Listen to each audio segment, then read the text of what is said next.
Hola jóvenes, ¿qué tal? Un saludo muy caluroso a todos.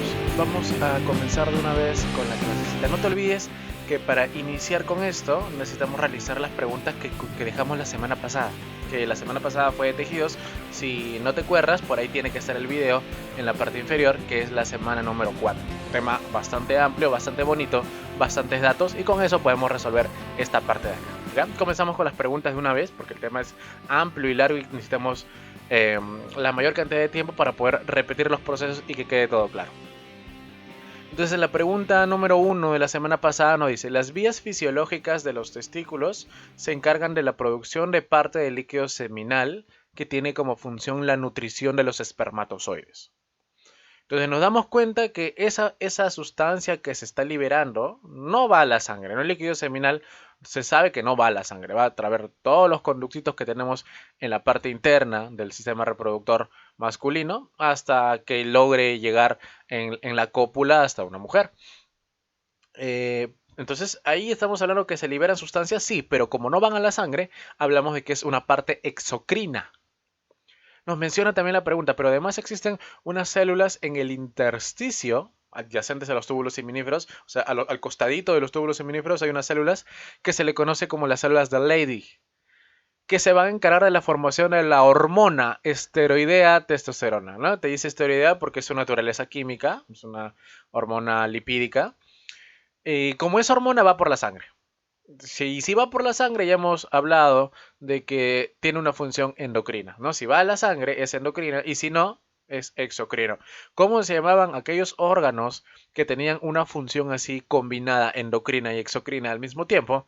Pues eran órganos mixtos. Clave de la primera pregunta, la letra D. Mixto, ¿sí? Listo, ¿qué más? Esta de acá. Las hojas mostradas en la imagen pertenecen al género Ficus. Género Ficus es un género muy conocido que usualmente lo encontramos en muchos jardines, que son esas hojitas típicas, como está en la imagen, que se suelen podar los árboles de tamaño mediano en forma bien circular. Usualmente cuando se poda se lo hacen bien redondito, ¿no? Es bien conocido. Son incluso esas hojitas que cuando las partes ahí en su peciolo, las partes, sale un líquido así blanquito, ¿no? Un poquito de látex sale ahí. Ya, entonces, ¿qué más nos dice? Al observar estas hojas, notamos que se encuentran en una posición determinada con la parte de las frente a la luz solar, ¿no? Para hacer su fotosíntesis, obviamente. Y a pesar de que existe una corriente de viento, ya llega el viento que mueve a las hojas eh, y modifica la posición, estas hojas vuelven a su posición para seguir captando la mayor cantidad de luz. O sea, está en una posición determinada, se mueve y vuelve a su posición. Eso es parte de la flexibilidad, ¿no? Son muy flexibles las hojas. ¿Y por qué son flexibles? Que es justamente la pregunta. Al tejido, gracias al tejido colénquima. No olvidar que el colénquima se caracteriza porque afuera de las células, entre las esquinitas, había abundante celulosa. Y esa celulosa hacía que este tejido sea así, que sea tan flexible como lo conocemos y que permita que la planta pueda volver a su posición inicial para que siga captando luz y siga con el proceso de fotosíntesis. ¿Sí? Pero entonces que ya quedó claro, esclerénquima no tiene nada que ver porque tiene que ver más con las maderitas, con las ramitas, eso. Meristemo te habla de crecimiento, pues no, la pregunta no dice nada de crecimiento. Y el parénquima clorofiliano por ahí pudieron haber confundido porque dice fotosíntesis, pero eso es como objetivo final. Pero el mecanismo que se utiliza es la flexibilidad y esa flexibilidad te la da el colénquima. Pregunta número 2, clave A. Y esta que también que te dejé de Harry Potter, Nos menciona sobre mandrágora, ¿no? Es una planta de la familia Solanaceae, como las papas, ¿no? Como el tomate también. Que se hizo muy conocida en la película Harry Potter. Esa plantita que gritaba, ¿no? Cuando sacabas llorabas y tenías que taparte los oídos. Ya.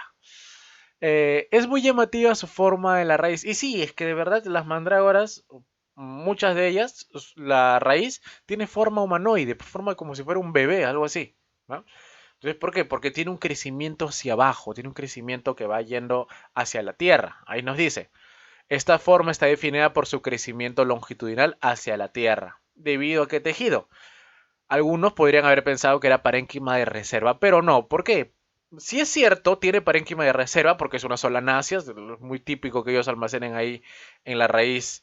eh, en estas plantas, su raíz es capaz de almacenar esas sustancias de reserva, pero no, en este caso no, porque te preguntan, la forma está definida por su crecimiento longitudinal.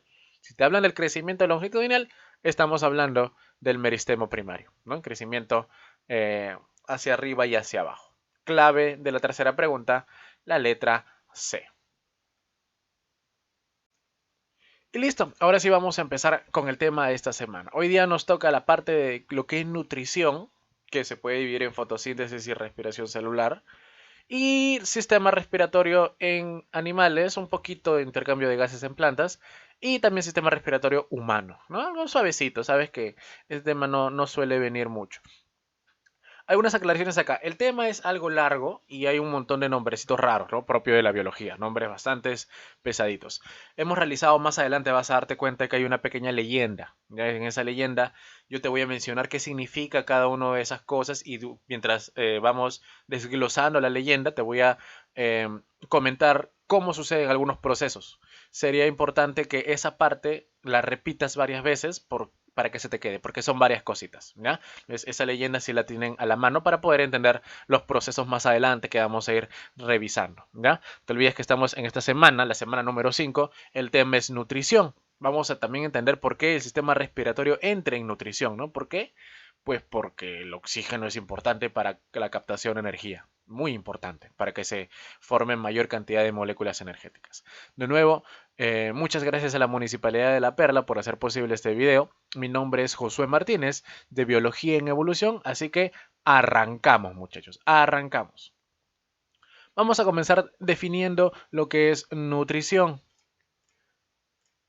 Tenemos que basar la captación de sustancias del medio y su posterior transformación en materia propia para reparar su constante desgaste, ¿sí? Entonces, ¿qué va a ser la nutrición? Va a ser la particularidad que tienen los organismos, los seres vivos, de poder interiorizar moléculas que se encuentran en un medio externo, que se encuentran afuera. Van a poder captar degradándolas, asimilándolas, como sea su mecanismo, y esa materia la van a convertir en materia propia, ¿no? Porque, por ejemplo, tienes un niño chiquito y que en un niño chiquito se habla mucho de su nutrición, que tiene que nutrirse bien. Claro, el alimento que tú le estás dando, las moléculas que le estás dando, se van a convertir en luego en lo que él es. Claro, porque él crece. Entonces, ¿cómo creció? ¿Cómo ganó masa? ¿Cómo se formó esas partes del cuerpo que han crecido? Ah, pues por lo que ha comido. Eso, después de un proceso de transformaciones, ahí dice su posterior transformación, se convierte en la misma persona, ¿no? Entonces, hay personas que pues obviamente se van perdiendo células, cuando ya eres mayor ya no creces, pero vas perdiendo células y las células tienen que volver a regenerarse y eso te gasta energía, te gasta alimento y por eso es necesario la nutrición, ¿sí? No te olvides que la nutrición podemos clasificarlo en dos tipos y acá te los he traído, nutrición autótrofa y nutrición heterótrofa. Era muy importante conocer la nutrición cuando hablamos de bacterias en la semana número 2. ¿Por qué? Porque en la semana número 2, revisas el video, te dejé un cuadro muy resumidito, muy bonito, que nos hablaba de que las bacterias tienen todos los tipos de nutrición. ¿Sí? Hablaba de que las bacterias pueden ser autótrofas, heterótrofas, fotótrofas, quimiótrofas y todas sus permutaciones posibles. Entonces las bacterias tienen esa gran gama de cómo nutrirse. Los organismos que ya son un poco más evolucionados, complejos, por llamarlos así, tienen una limitante más, una limitante mayor, ¿no? Que no pueden captar de distintas formas como lo hace una bacteria los nutrientes. Entonces vamos a ver cuáles son los que tienen estos organismos. Ya comenzamos con nutrición autótrofa.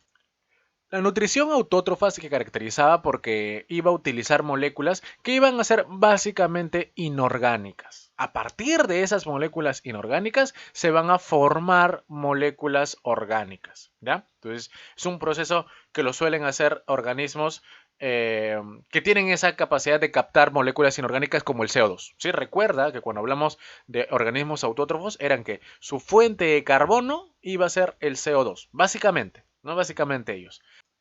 Entonces, ¿a quiénes tenemos acá en los autótrofos? Pues vamos a tener a las plantas, ¿no? Las típicas autotróficas. Vamos a tener algas, vamos a tener abundantes bacterias, como sabes que las bacterias las encontramos en todos lados.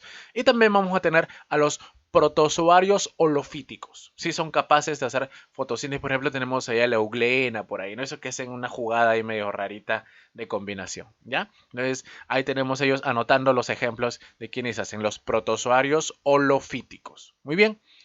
Y mientras que la nutrición heterótrofa se caracterizaba porque ellos ya no capturan moléculas inorgánicas, sino que van a capturar moléculas ya orgánicas. Y dependiendo de cómo vayan a procesar esas moléculas, la podemos dividir en dos. Podemos tener a los heterótrofos holozoicos, que lo que van a hacer es ingerir el alimento y después procesarlo, como el caso de nosotros, ¿no? Nosotros hacemos el proceso de digestión en 4 pasos, que iba a ser ingestión, digestión, que es la degradación propiamente dicha, absorción, que era captar las partículas e interiorizarlas, y luego la defecación, ¿no? La evacuación, la liberación de moléculas que no servían. Eso era nutrición holozoica, típica de nosotros. O sea, materia la consumíamos y adentro de nuestro cuerpo nos encargábamos de degradarla. Eso es lo holozoico. Pero hay algunos organismos que no hacen esto. Por ejemplo, ¿quiénes tenemos por acá? A los saprófagos. ¿Quiénes son los saprófagos? Van a ser aquellos que consumen materia orgánica pero muerta. Y como ya está muerta es más fácil de absorber, ¿no? Directamente a través de membranas. Las moléculas ya están listas. ¿Sigue siendo orgánica? Sí, sigue siendo orgánica. Pero es materia orgánica muerta. ¿Quiénes tenemos por acá? Vamos a tener, por ejemplo, a las bacterias que son heterotróficas. ¿Sí? Acuérdate que bacterias hay de todo tipos. Y tenemos a los honguitos también. En Holozoica no te olvides que estamos la gran mayoría de animales que conocemos. ¿Ya? Entonces, esto es en cuanto a nutrición. Autotrófica y heterótrofa. No te olvides que para autotrófica vamos a ver fotosíntesis. Y nos metemos de lleno ahora sí a fotosíntesis. Vamos a ver de qué se trata este proceso, dónde se ubica, cuál es la idea. Ya vamos definiendo. Entonces, es el proceso de formar moléculas orgánicas a partir de inorgánicas, típico de los autotróficos, que vamos a encontrar en plantas, ¿no? Básicamente en plantas es el típico ejemplo donde va a haber esta fotosíntesis. Puede haber algunas variantes, ¿no? Hay fotosíntesis C3, fotosíntesis CAMP, ¿no? La C4. La que vamos a ver hoy día es la fotosíntesis C3, la más típica que conocemos.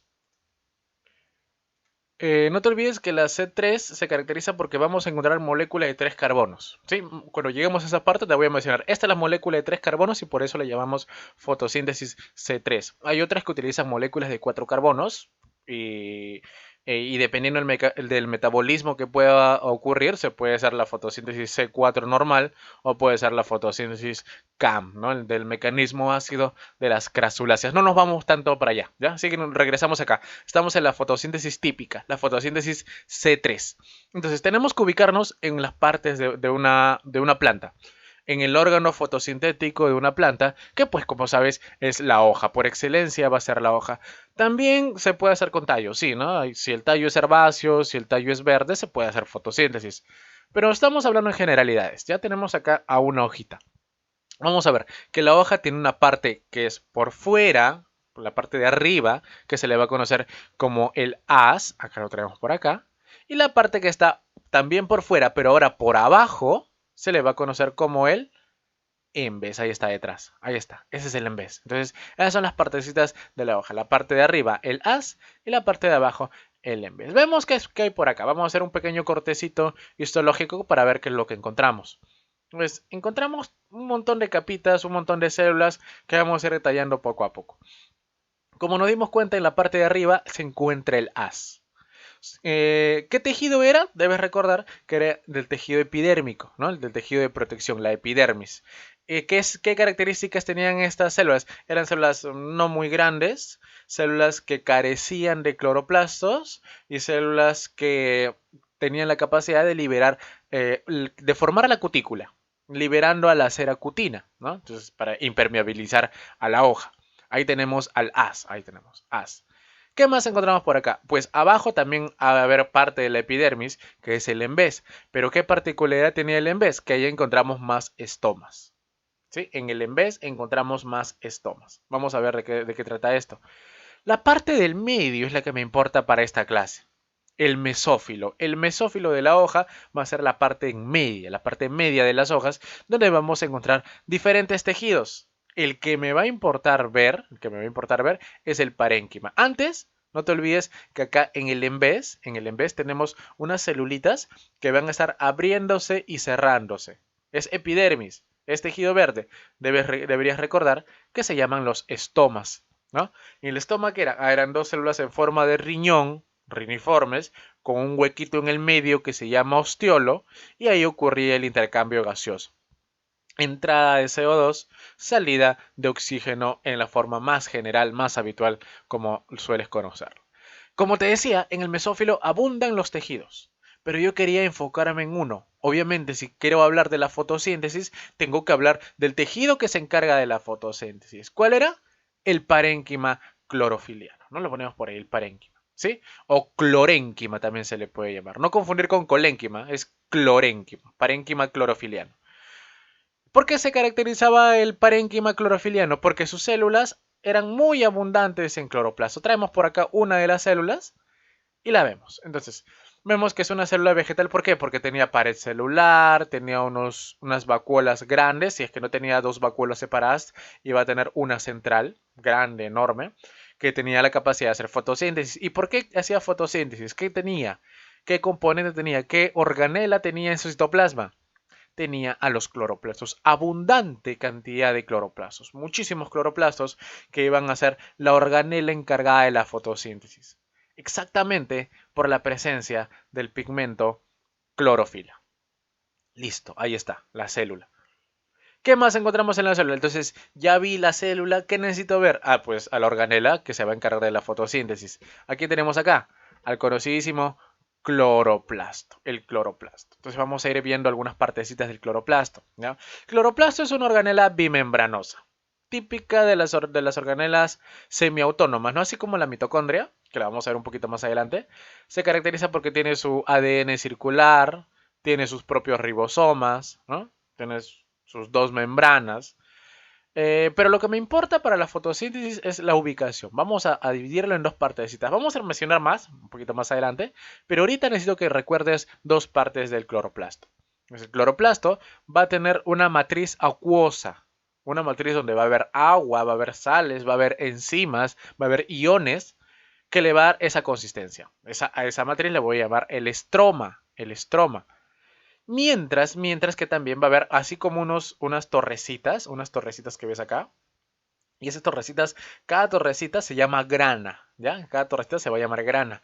Pero este grana va a estar compuestas de varias, así como moneditas, así. Un montón de moneditas, un montón de óvalos, así. Estos de acá se van a llamar los tilacoides. Entonces, va a haber varias torres de tilacoides, un montón de ellas, y todo lo demás, todo el agüita por donde están ellas, se va a llamar el estroma. ¿Ya? El estroma. Cuidado no confundir estoma con estroma. Por más de que el nombre se parezca, el estoma era para el intercambio gaseoso y el estroma era la parte acuosa del cloroplasto. La parte acuosa del cloroplasto. Y el tilacoide, estas torrecitas, ¿no? Las torrecitas están hechas por varias tilacoides. Ahí está. Listo. Entonces, esta es la parte que tenemos que ver, ¿ya? De hoja vemos haz, embés y mesófilo. En el mesófilo encontramos el parénquima. Del parénquima agarramos una celulita y vemos sus cloroplastos. Y en el cloroplasto encontramos al estroma y el tilacoide. Lo más básico que podemos ver. ¿Qué más encontramos por acá? Vamos a seguir. Tenemos de nuevo el cloroplasto acá, para seguir ubicándonos, ¿ya? Tenemos que seguir acercándonos más hasta ver qué es lo que va a pasar, dónde están sucediendo estas reacciones. Una parte más que te quería mencionar eran las lamelas. Van a ser pequeñas membranitas que van a estar dispuestas en todo el cloroplasto. Van a estar dispuestas por ahí, entrelazándose en el cloroplasto, en la parte interna. Esas son las lamelas. Entonces, Esto de acá no es muy fácil manejarlo, el dibujo, porque te puedes confundir. Así que hemos hecho acá un esquemita para que puedas orientarte, para que puedas darte cuenta de dónde estamos ubicados, ya para que sea una referencia. Entonces tenemos por acá la parte verde de acá, esta parte de acá, vendría a ser la parte externa, el cloroplasto entero, ¿sí? Todo esto es un cloroplasto. Estas torrecitas, ¿te acuerdas cómo se llamaban? Toda la torrecita se llamaba el grana. Toda la torrecita se llamaba el grana, ¿ya? Cada una de ellas, ¿cómo se llamaba? Se llamaba el tilacoide. Y todo lo demás se llamaba el estroma, justamente lo que dice acá. Entonces, ¿qué sería toda la torrecita? Toda la torrecita vendría a ser el grana. Cada una de ellas sería el tilacoide. Esta membrana que está acá uniendo estas granas, ¿cómo se llama? Se llaman las lamelas. Mira, acá están. Acá están. Ahí están las lamelas. Este de acá vendría a ser una lamela, este también otra. Ahí están las granas con sus tilacoides. Y todo esto de acá que está pintadito, este verdecito que está acá, vendría a ser el estroma del cloroplasto. ¿Sí? Por ahí está su ADN también, sus ribosomas, pero no me importa mucho eso ahora. Nos acercamos acá, ¿qué vamos a ver? Vamos a ver en el grana, vamos a ver un tilacoide. Un tilacoide, solamente uno de ellos, ¿ya? Y traemos por acá y vemos qué es lo que encontramos. No te olvides, ¿no? Que esto se llamaba grana. Y cada uno de ellos se llama tilacoide. A ver, entonces lo traemos por acá y acá lo tenemos. El tilacoide, un tilacoide enorme, un tilacoide grandazo, lo estamos agrandando acá. Entonces, esto de acá todo en conjunto era el grana, todo el conjunto era en grana, y la parte de acá, espero que me entiendas, lo que estoy señalando por acá con el puntero, sería el estroma, ¿no? La parte externa. Acá el estroma, y acá el tilacoide, ¿ya? ¿Tiene el tilacoide partecitas? Sí, mencionamos por acá las partes. La membrana tilacoidal, que vendría a ser la parte verde oscurita, y una parte interna que se vendría a llamar el lumen del tilacoide, ¿ya? La membrana tilacoidal y el lumen. Esas son las partes de un tilacoide, uno de ellos, ¿ya? Recuérdate bien esto porque esto de acá lo vamos a analizar porque acá ocurre la fase luminosa. Fase luminosa, ¿sí? Y justamente, ¿no? Ponemos acá tilacoide porque el tilacoide está relacionado con la fase luminosa. Ahí va a ocurrir. Y la fase oscura, eso ocurre acá en el estroma. Acá, en el estroma. Listo.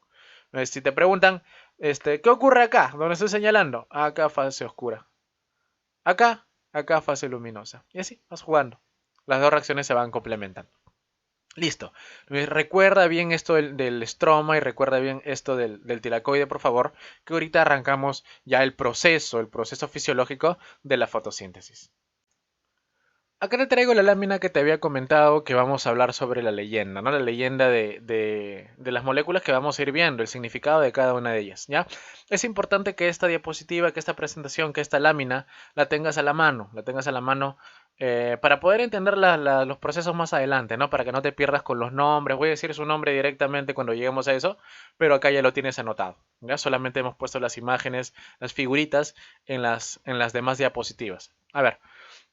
Dice fase luminosa y oscura porque hay muchos de ellos que lo vamos a encontrar en ambas, ¿ya? Y son dos láminas respecto a esto. A ver, ¿qué encontramos por acá? Mira, vamos a tener primero por acá a los fotosistemas. Esas líneas que dice ahí Michi, esos Michis que ves ahí, significan un numerito.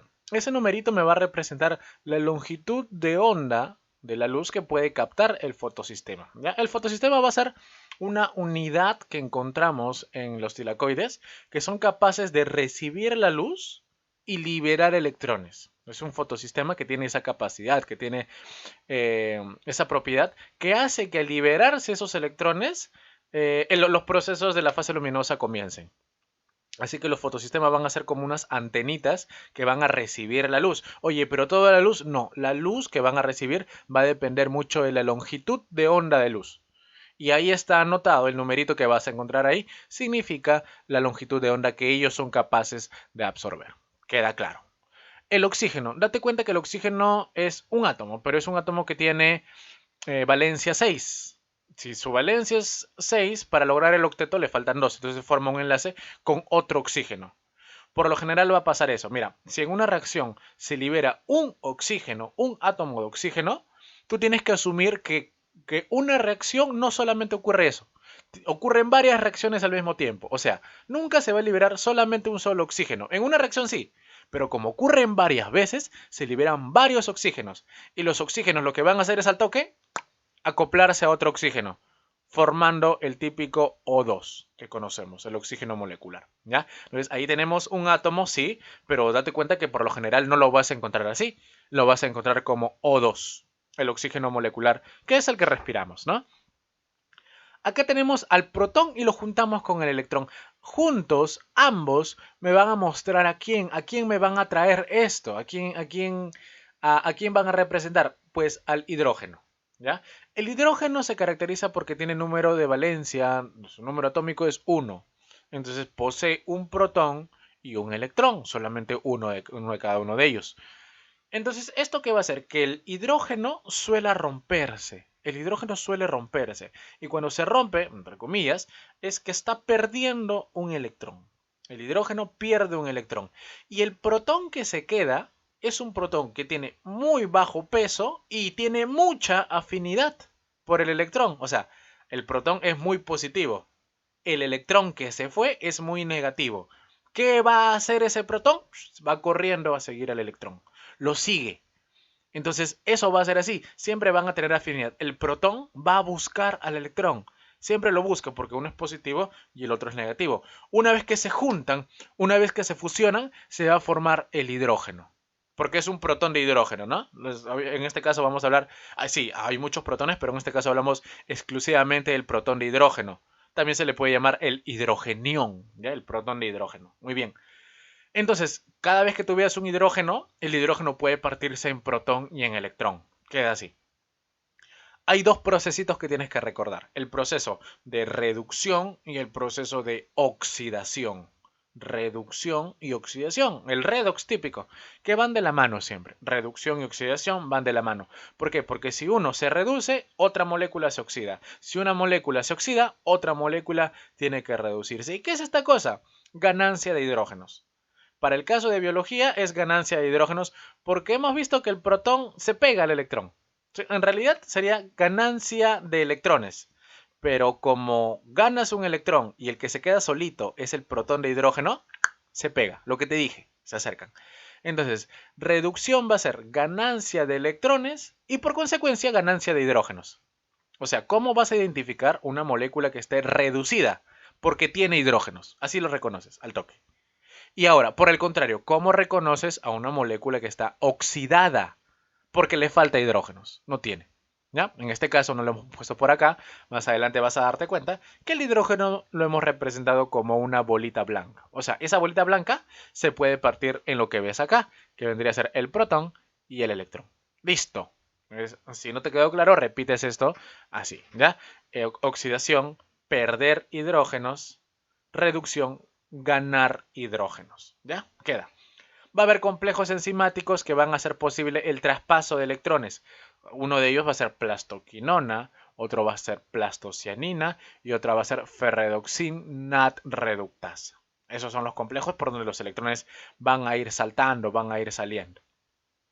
Tenemos un complejo enzimático conocido como el citocromo B6F, que su función va a ser bombear protones. Va a bombear protones, vamos a ver cómo trabaja más adelante. Por ahí anótalo, bombea protones. El agüita tú sabes que su fórmula es H2O. Entonces, ese H2O tú ya puedes ir sacando cómo lo vas a romper, cómo lo vas a desintegrar. H, hay el hidrógeno, lo puedes partir en protón y electrón. Protón y electrón, claro, lo que hemos visto, ¿no? Hidrógeno es protón de hidrógeno y su electrón. Y el O, acá está el oxígeno. Pues más o menos se puede partir en esto, ¿no? Más o menos. Y hablamos también de un complejo conocido como el ATP sintasa.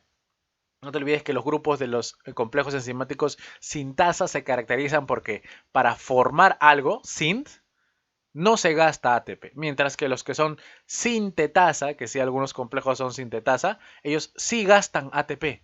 ¿Ya? Los sintasa no gastan y los sintetasa sí gastan. Entonces, este ATP sintasa no gasta. Entonces se queda así, no va a gastar ATP. ¿Y qué va a formar? Va a formar ATP. Va a formar exclusivamente ATP. ¿Ya? Entonces dice ASA. ¿Qué es ASA? Es la terminación de las enzimas. Sint, sintetiza.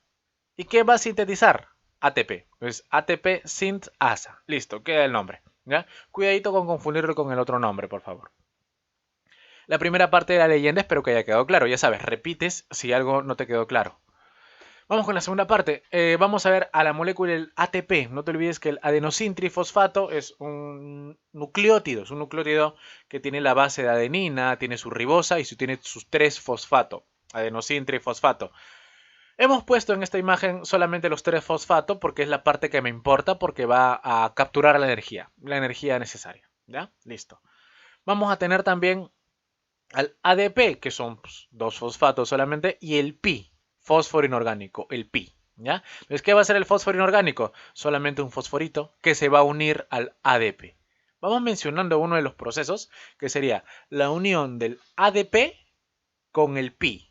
Entonces, ¿a qué le estoy agregando al ADP? Le estoy agregando pi, fósforo. ¿Cómo se llama el proceso de agregar fósforo? Fosforilar. Entonces, si a un ADP lo fosforilo, obtengo ATP. De nuevo, si a un ADP lo fosforilo, obtengo ATP.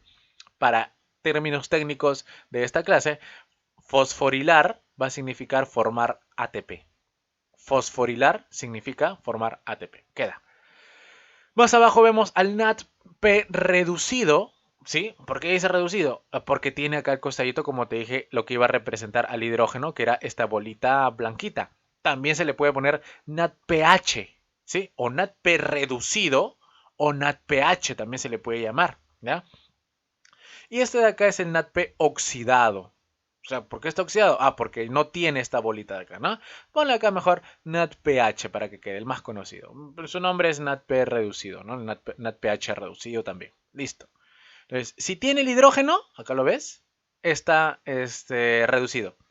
Si no lo tiene, está oxidado. ¿Por qué? Porque en la oxidación perdió, pues, ¿te acuerdas? En la oxidación se pierden hidrógenos. Listo. Tenemos acá la enzima rubisco, que la vamos a encontrar en la fase oscura. Ribulosa 1,5, bifosfato, carboxilasa, oxidasa. Para los amigos, rubisco. Vamos a ver cuál es su chamba, cuál es su función. ¿Ya? Y algunas letritas de las moléculas que vamos a encontrar en la fase oscura. Por ejemplo, la ribulosa bifosfato, RVP. Tenemos a la ribulosa monofosfato, RUMP. Vamos a tener al fosfoglicerato, o también conocido como ácido fosfoglicérico. ¿Ya? Eso lo anotas. PGA, fosfoglicerato o ácido fosfoglicérico. Listo. Y el que tenemos acá al PGAL, también conocido como gliceraldehído 3-fosfato o fosfogliceraldehído. ¿Ya? PGAL, gliceraldehído 3-fosfato o fosfogliceraldehído. ¿Ya? Este es fosfoglicerato y este acá es fosfogliceraldehído. Cuidado ahí. ¿Ya? Y acá tenemos una molécula que representa la glucosa, que esta glucosa va a ser, en lo general, me va a representar a las moléculas orgánicas, ¿no? Las moléculas orgánicas. Tengo un ejemplo acá, la glucosita. Listo. Por favor, esta parte de acá repítela varias veces para que te quede claro, ¿ya? Entonces, ahora sí, comenzamos con el procesito de la fotosíntesis. Fase luminosa y fase oscura. Muy bien, seguimos ahora con la fase luminosa. La fase luminosa que vamos a ver hoy día es la fase acíclica. Ya es que hay una que es cíclica, es una donde las moléculas los protones van a estar entrando y saliendo, y eso hace una jugada que va a generar solamente ATP. Eso lo vemos más adelante, cuando nos toque hacer un repasito de los temas ya vistos, porque vamos a hacer algunos temas avanzando y más o menos por la mitad hacemos un pequeño repasito salvaje de lo que hemos visto. Ahí vemos, me comprometo a hacer lo que es la fase luminosa cíclica. ¿Ya? Hoy día solamente vamos a ver la fase luminosa que es acíclica de una fotosíntesis conocida como la fotosíntesis oxigénica. ¿Ya? Detallamos eso. Entonces, estamos en fase luminosa acíclica de una fotosíntesis conocida como la fotosíntesis oxigénica. ¿Por qué? Porque se va a liberar oxígeno. ¿Ya? Fotosíntesis oxigénica porque se libera oxígeno. Listo. Y esta fotosíntesis es de las plantas que hacen el tipo de fotosíntesis C3. ¿Ya? Entonces son las definiciones para ser un poquito más exactos. Hay otros tipos, sí, no hay fotosíntesis C4, fotosíntesis CAMP. Eso del C3, C4 va a depender mucho de los carbonos. ¿Sí? Si la molécula que vamos a ver tiene 3 carbonos, vamos a llamarlo fotosíntesis C3. Yo te voy a mencionar cuál es la molécula de 3 carbonos que se va a formar.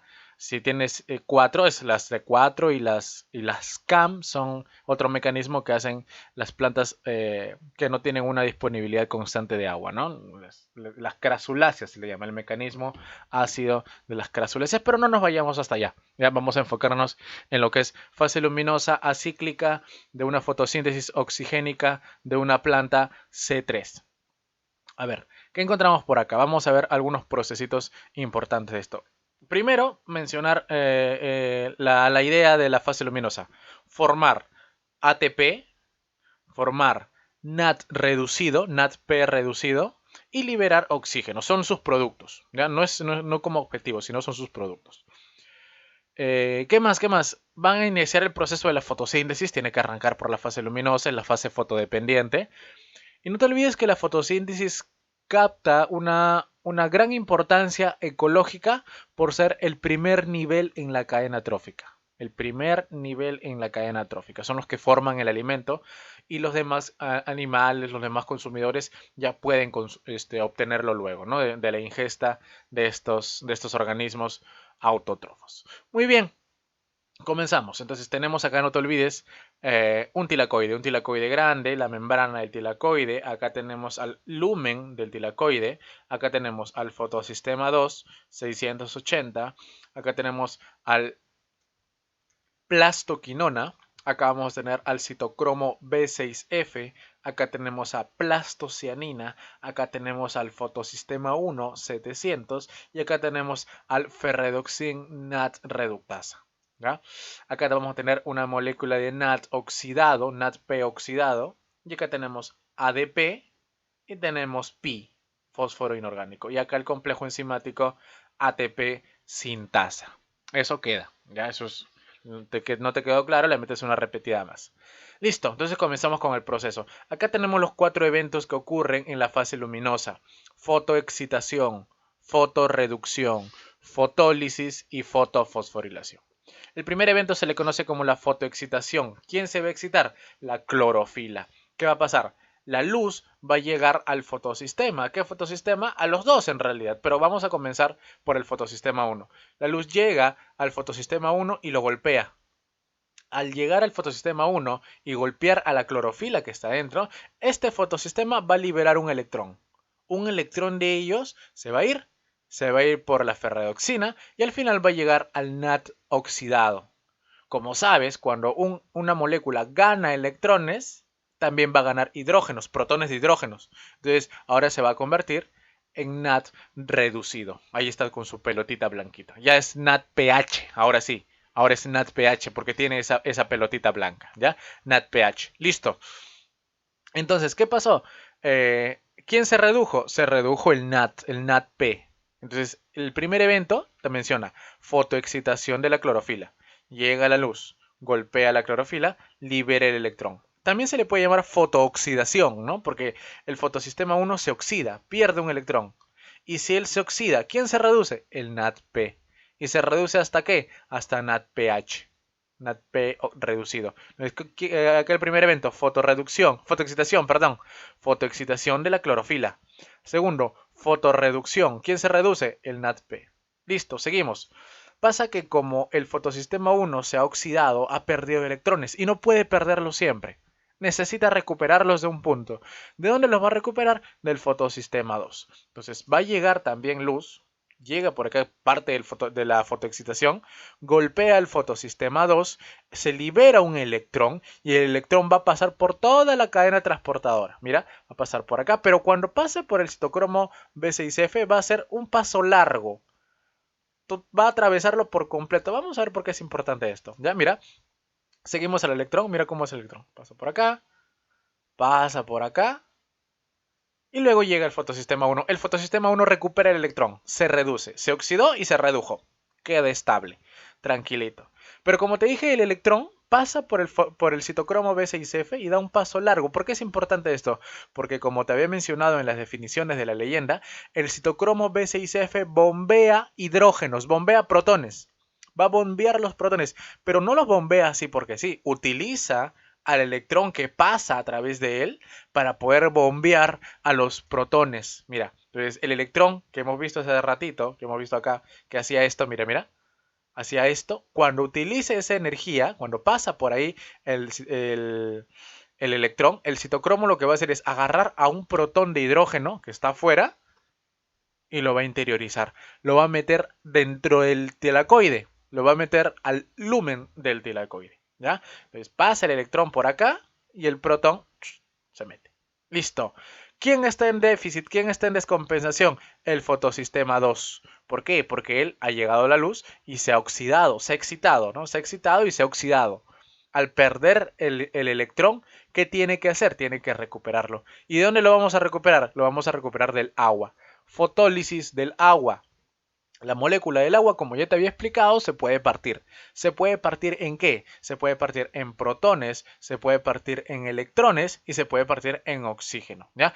Hago un paréntesis para hacerte recordar que lo que estamos viendo acá es secuencia, no balance. Ya todavía no vemos balance. Sí, es verdad que salen dos electrones, van saltando dos de dos en dos los electrones y se van paseando un número de protones específicos. Pero eso no lo quiero ver. Primero entienden la secuencia, luego ya más adelante se ven los balances de números exactos. ¿Ya? Así que el agua se va a partir en protones, electrones y oxígeno. Como te dije, el oxígeno rápidamente se une a otro. Se une rapidísimo a otro oxígeno. Y acá queda el oxígeno. ¿Qué va a hacer el oxígeno? Pues obviamente sale del cloroplasto, sale de la célula, sale del tejido a través del estoma. Una vez que sale del estoma ya se ha liberado el oxígeno gaseoso al medio ambiente. ¿Qué más pasa? ¿Qué más va a pasar? El electrón. ¿Quién necesitaba el electrón? ¿Quién estaba en déficit del electrón? El fotosistema 2. El electrón pasa de formar parte del agua, ahora pasa al fotosistema 2. Entonces, cuando llegó la luz, él perdió, pero cuando se rompió el agua, él ganó. Entonces ahí se mantiene estable. Listo.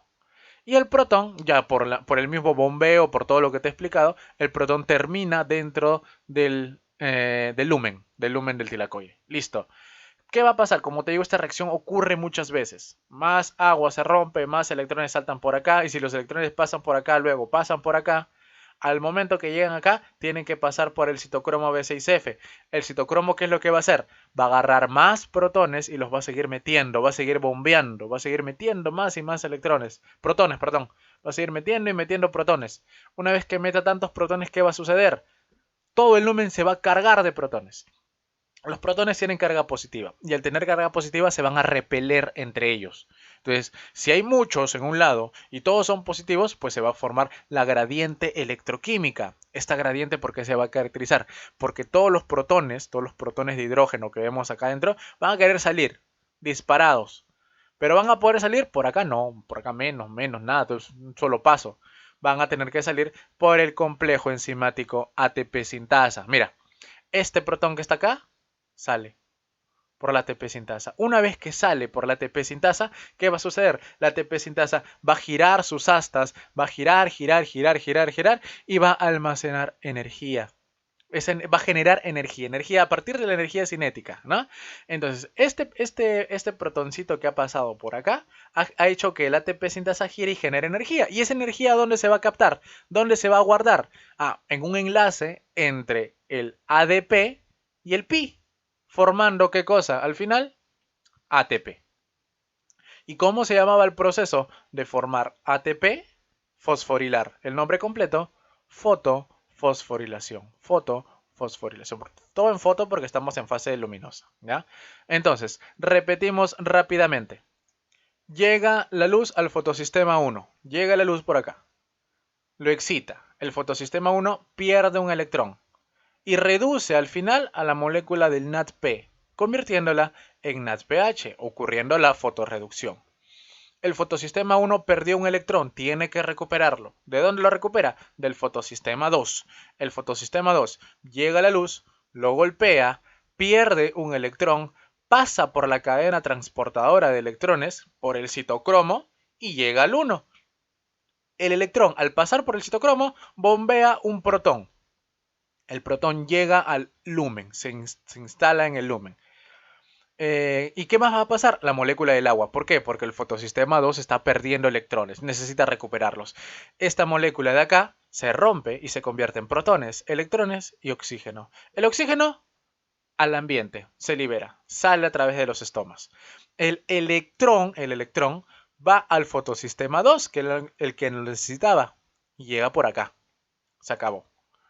Y el protón, por las bombas y todo lo que hemos visto, se vuelve a instalar en el lumen.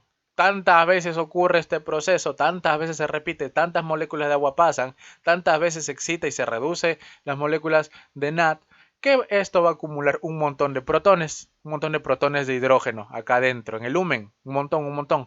¿Qué van a hacer ellos? Salir. ¿Por dónde salen? Por el complejo ATP sintasa, y este complejo, ¿qué va a hacer? Va a girar. Gira, gira, gira, gira, gira, gira, genera una energía que al final es guardada en una molécula de ATP. ¿A partir de qué?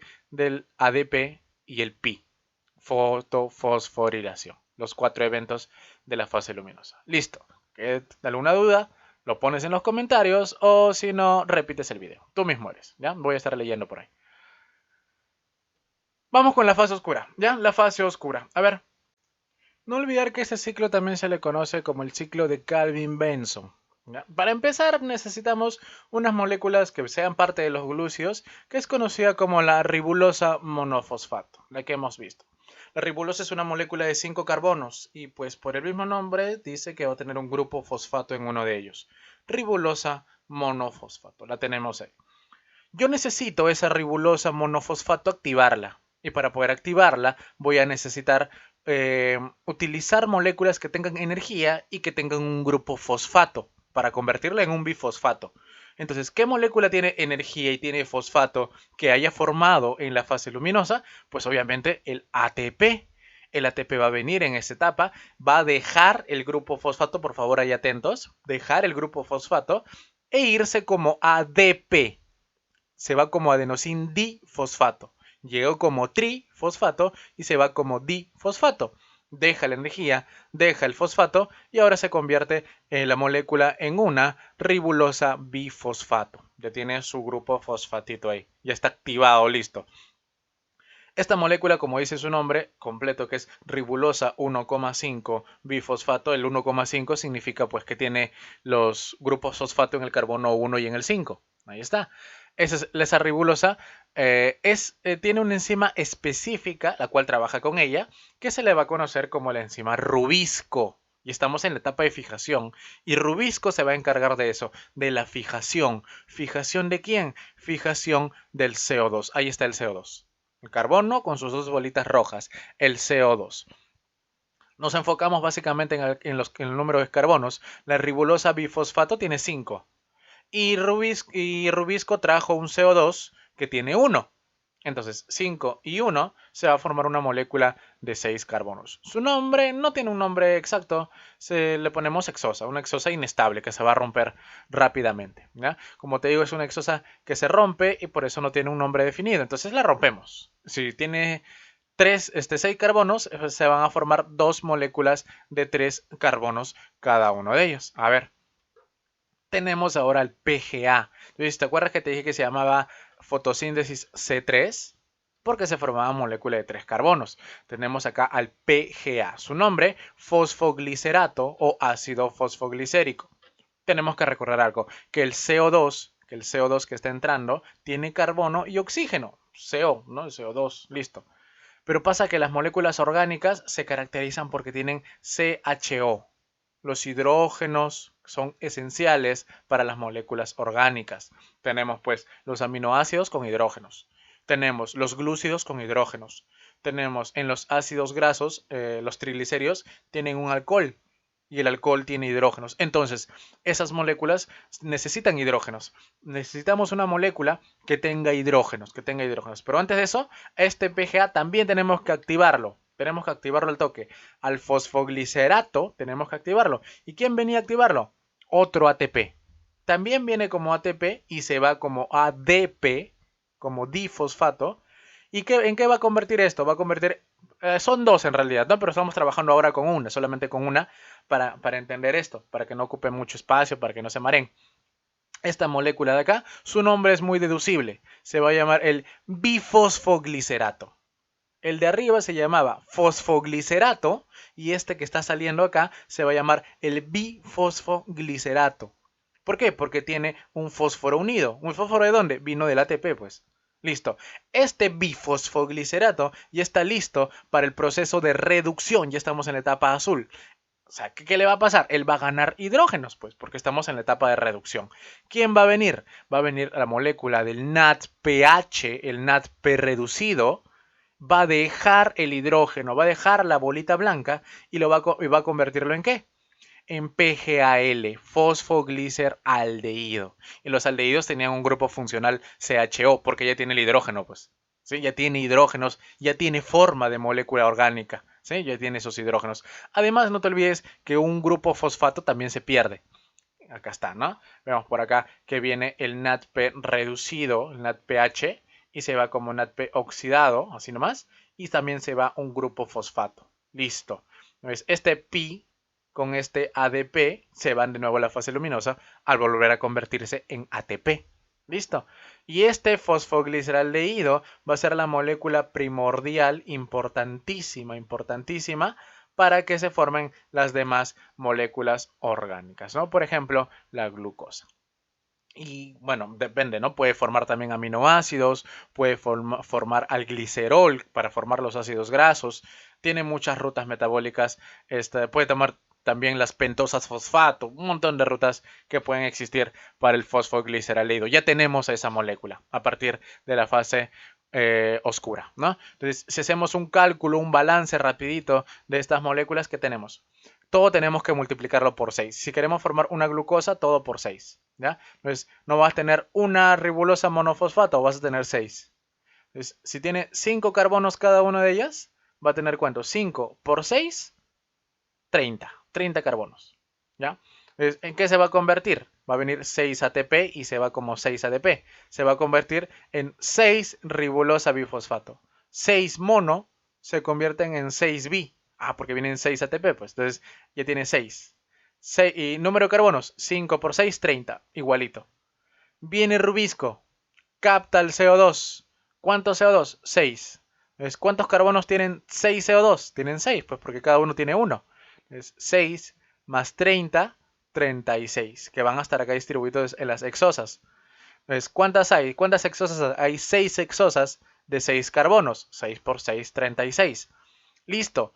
¿Qué va a pasar? Esas hexosas se rompen. Si una hexosa se rompe en 2, 6 hexosas se rompen en 12. ¿Sí? Si una hexosa se rompe en 2, 6 hexosas se rompen en 12. 12 fosfoglicerato.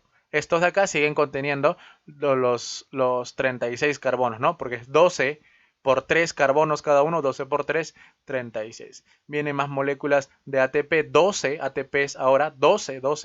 Cada una de ellas lo convierte en 12 bifosfoglicerato, perdón. 12 bifosfoglicerato. ¿De qué van a venir? Ahora vienen 12 NADPH, NADP reducido, y lo van a convertir en 12 fosfogliceraldehído. 12 fosfogliceraldehído. No te olvides que también se van 12 pi y 12 NADP. Listo. Entonces, este fosfogliceraldehído acá tenemos 12. ¿Qué necesito? Necesito solamente 10. ¿Por qué? Porque cada uno tiene 3 carbonos. Y 3 por 10, ¿cuánto sería? 30. Esos 30 se reorganizan y vuelven a formar acá los 30 con los que iniciamos. Iniciamos con 30, acuérdate, ¿no? 6 por 5, 30, listo. ¿Cuántos me sobran? Tenía 12, utilicé 10, me sobran 2. Esos 2 me van a formar a la glucosa, porque son 2 de 3. 2 por 3, 6. La glucosa que tiene 6 carbonos, ¿ya? Repítelo cuantas veces sean necesarios, ¿ya, muchachos? Eso queda claro. Métele varias veces a eso y haz tu cálculo tranquilo. Listo, continuamos, terminamos fotosíntesis. Espero que haya quedado claro. Comenzamos con el proceso de respiración celular. ¿Sí? Vamos a poner por acá sus definiciones y más o menos de qué tipos hay. Nos dice, comprende una serie de reacciones de degradación de la glucosa hasta moléculas más pequeñas para producir energía utilizable por la célula en forma de ATP. La idea va a ser esa, formar ATP. Ya vamos a tener que formar la mayor cantidad de ATP posible. Y este proceso va a ser posible a partir de la oxidación de la glucosa. Vamos a degradar a la glucosa y para poder degradarla, para poder romperla, tenemos que quitarle sus hidrógenos, o sea, oxidarla. ¿Ya? Tenemos dos tipos por acá. Tenemos respiración que va a ser anaeróbica y aeróbica. Anaeróbica y aeróbica. Comenzamos con la anaeróbica. Se caracteriza porque el sector final de los hidrógenos, obviamente los electrones y por ende los hidrógenos, es cualquier molécula menos el oxígeno. Sí, esa es su definición. Mientras que la aeróbica, su definición, es que el sector final es el oxígeno. Si es el oxígeno, anaeróbica. Si te dicen que lo obtiene, no sé, el metano, el azufre, cualquier molécula que se te ocurra, es anaeróbica. ¿Ya? Listo. Y vamos a ver que acá tenemos, por ejemplo, la fermentación, que es anaeróbica. ¿Por qué? Porque ahí tenemos otras moléculas que captan al final los electrones, ¿no? Y ahí se va formando otro compuesto. Como no es oxígeno, queda como anaeróbica. Comenzamos entonces el proceso con la anaeróbica, ¿ya? Acá tenemos una célula, una representación de una célula. No tenemos acá una pequeña leyendita que la parte moradita vendría a ser el citoplasma y la parte medio mostaza vendría a ser la membrana celular. Esa cosita que está para el lado, que está medio partidita, es la mitocondria. No la vamos a ver por completo porque acá no se usa. Acá no se usa la mitocondria en la parte de la respiración anaeróbica. ¿Qué tenemos por acá? Como te dije, necesitamos una glucosa. Ahí está la glucosa. C6H12O6. Cabe mencionar que el dibujo solamente esquematiza a una glucosa con 6 carbonos y 6 hidrógenos. Ya sé que no es así. Sabemos que no es así. Acuérdate que tiene oxígenos, acuérdate que tiene más hidrógenos, pero es por cuestiones de espacio, ¿no? He necesitado ponerte algunos hidrógenos ahí porque quería ponerlo solamente con carbonos. ¿Por qué necesito poner hidrógenos? Porque los va a perder. Entonces, he puesto ahí unos cuantos, ya no todos, tiene 12, pero estoy poniendo unos cuantos. No te olvides que la glucosa ingresa a la célula a partir del transporte pasivo, ¿no? A través de unas permeasas va a ingresar, difusión facilitada. Tenemos a la glucosa ahora sí dentro de la célula, tenemos a la glucosa en el citoplasma. Y acá va a ocurrir el proceso de glucólisis. La glucosa se va a partir hasta dos piruvatos, que son moléculas de 3 carbonos. Pero como te das cuenta, para que esto haya ocurrido, esta glucosa tuvo que perder algunos hidrógenos, ¿no? Se nota ahí, se nota claramente que la glucosa ha perdido hidrógenos, ¿ya? Entonces, ¿cómo ocurrió esto? Esta línea que está acá, esta línea que está hacia abajo, representa la glucólisis. ¿Por qué? Porque estoy rompiendo a la glucosa, glucólisis. ¿Qué sucedió? Vienen moléculas que van a estar como reducidas u oxidadas. Estas moléculas están oxidadas, 2. Pasa la glucólisis y al final estas moléculas se reducen. Tenemos dos moléculas reducidas. También vamos a ver que vienen moléculas de ADP y Pi y al final se va a formar ATP. En realidad son 4. Son 4 ADPs y 4 Pis y se forman 4 ATPs, pero es que para que el proceso ocurra yo necesito invertir 2. Entonces, si yo gano 4, pero invierto 2, realmente estoy solamente ganando la diferencia, que sería 4 menos 2, 2. Entonces, por eso le pongo 2 netos, ¿ya? 2 ATP netos. Es importante estos ATP para hacer luego el cálculo del balance energético. 2 ATP netos. Entonces, como te digo, de nuevo, en realidad son 4 ATPs que se ganan, pero te pongo 2 porque como invertí 2, los resto. Lo que gano menos la inversión. Y al final obtengo piruvato. Todo este proceso ¿para qué es? Para generar ATP. Es una forma de generar ATP. O sea, yo agarro la glucosa, la parto en piruvato y reduzco las moléculas del NADS para generar ATP. Este ATP. ¿Cómo se llama este proceso? Glucólisis. Por la imagen debes darte cuenta que la glucólisis está ocurriendo en el citoplasma. Guíate bastante de los colorcitos que están bien animaditos todas estas cositas. Ya todo libre de copyright, porque todo lo he hecho yo. Listo. Vamos ahora con los siguientes procesos de la respiración anaeróbica, la fermentación. ¿Qué pasa con la fermentación? La fermentación es un tipo de respiración anaeróbica. ¿Por qué? Porque estas moléculas de hidrógenos y electrones de acá, mira, estos de acá, que se los va a llevar otra cosa que no sea el oxígeno. ¿Quiénes? Ah, el mismo piruvato. Mira, es primera fermentación, fermentación láctica. También ocurre en el citoplasma. Mira dónde estamos, en el citoplasma. La molécula del NADS reducido, deja el hidrógeno y se lo da al piruvato. Obviamente va a cambiar, ¿no? No es, se va a modificar un poco. Y esta molécula que está acá se va a llamar lactato o ácido láctico. Entonces, si te preguntan, en la fermentación, en la fermentación láctica, ¿quién es el último aceptor de electrones? Ah, el piruvato que se convierte en lactato. Listo. Entonces, esto que está acá es fermentación, es respiración anaeróbica. ¿Por qué? Porque el último sector no es el oxígeno, como la definición que habíamos puesto al inicio. ¿Quiénes hacen esto? A las células musculares pueden hacer eso, ¿no? Cuando le falta oxígeno. Y los eritrocitos o glóbulos rojos porque ellos carecen de mitocondrias. ¿Sí? Tenemos acá la fermentación láctica. Pasa de que a veces también puede suceder la fermentación de tipo alcohólica. Acá igual, en la molécula del NAT deja el hidrógeno, la molécula se oxida y se lo va a dar a una molécula del piruvato también, que después se va a transformar en acetaldehído y al final se convierte en etanol. Pero el etanol, ¿cuántos carbonos tiene? Va a tener dos. Es un alcohol de dos carbonos, et, dos. Entonces, oye, pero el piruvato tenía tres. Sí, ahora tiene dos. Uno de esos carbonos se fue en forma de CO2. Y el oxígeno, como te dije, pues la glucosa tiene oxígeno. Tiene bastantes, tiene solamente que no lo estamos poniendo, ¿ya? Oxígeno sacas por ahí. Acá. Listo, acá tenemos al CO2. Tenemos el CO2. Entonces, en la fermentación alcohólica, también arranca de piruvato, se va a oxidar la molécula del NAD, el piruvato se reduce y acá se forma etanol y CO2, también en el citoplasma. No te olvides, ¿quiénes los hacen? Por ejemplo, las levaduras, ¿ya? Estos procesos que sacan. Entonces, en resumen, la fermentación, ¿qué es? Es un mecanismo que tiene la célula para convertir las moléculas de NAD que están reducidos en NAD oxidados. ¿Y por qué es importante que se conviertan en NAD oxidado? Es que si no, no habría glucólisis. Porque como te dije, si hay una oxidación, hay una reducción necesariamente. Yo a la glucosa quiero partirla para sacarle su ATP. No para obtener piruvato, sino para sacarle ATP. Pero al partirla, ¿qué necesito? Necesito oxidarla. Oye, ¿y cómo la oxido? Pues reduciendo otra cosa. Entonces viene acá el NAD a reducirse, hasta acá, y la glucosa se oxida, hasta acá. Ya. Entonces, ¿qué necesito para que ocurra? NAD oxidado. NAD oxidado. Oye, pero si no hay otro aceptor, no hay oxígeno, ¿el NAD se acaba? Sí, puede acabarse, pues, ¿no? ¿Qué pasa? La fermentación hace que este NAD que está acá se convierta de nuevo en este NAD oxidado. El NAD reducido se convierte de nuevo en NAD oxidado. Y esto vuelve por acá y vuelve a empezar. Y te forma más ATP. Al menos este poquito de ATP. ¿Sí? Date cuenta que tiene una limitante ATP, aunque las levaduras, por ejemplo, consumen una gran cantidad de glucosa, ¿no? Y se hincha el toque cuando fermentan, ¿no? Ahí tiene sus mecanismos la célula. Espero que haya quedado claro esta partecita de respiración anaeróbica. Ahora vamos a tener por acá lo que es la respiración de tipo aeróbica. Como sabes, es aquella donde el oxígeno va a estar presente y ese oxígeno es el último sector de electrones, el que se va a llevar los electrones al final.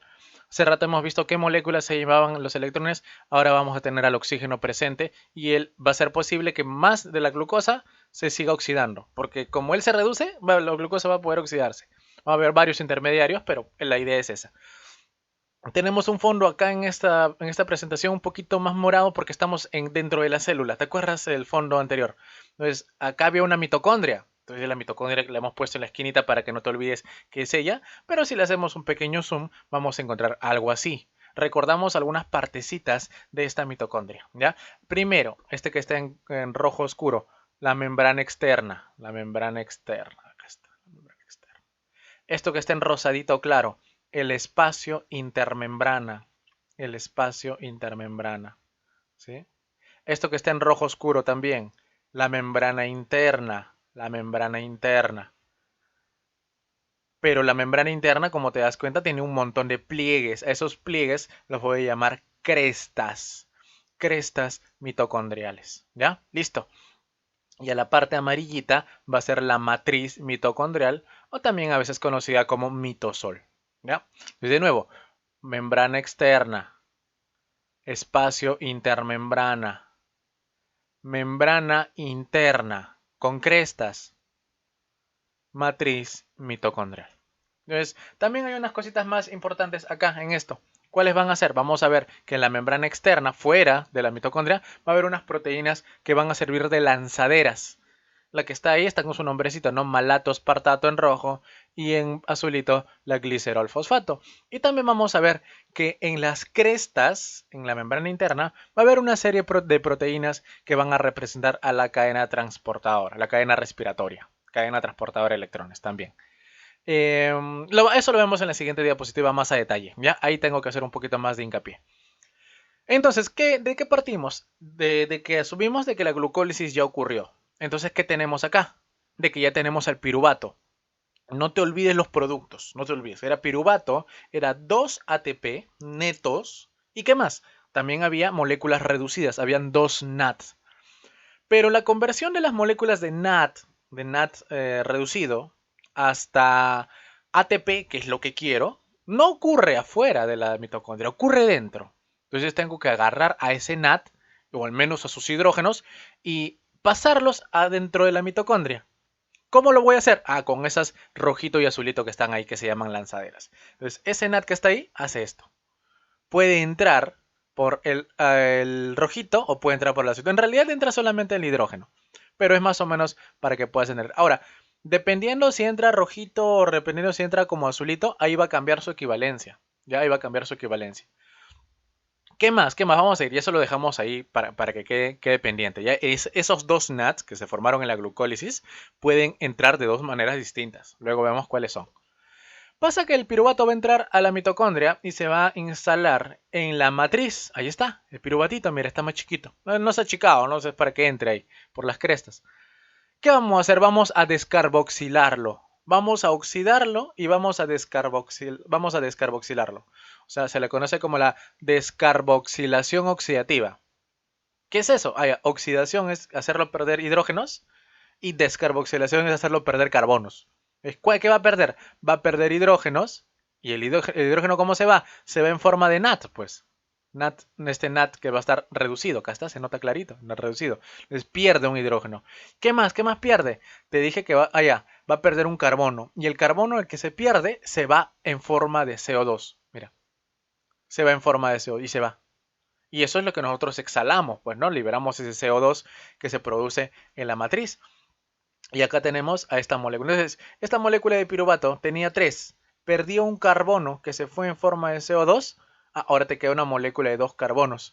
Se va a unir un grupo, una coenzima. Se le va a conocer como la coenzima A. Esta molécula que está acá se le va a llamar el acetil con su coenzima A.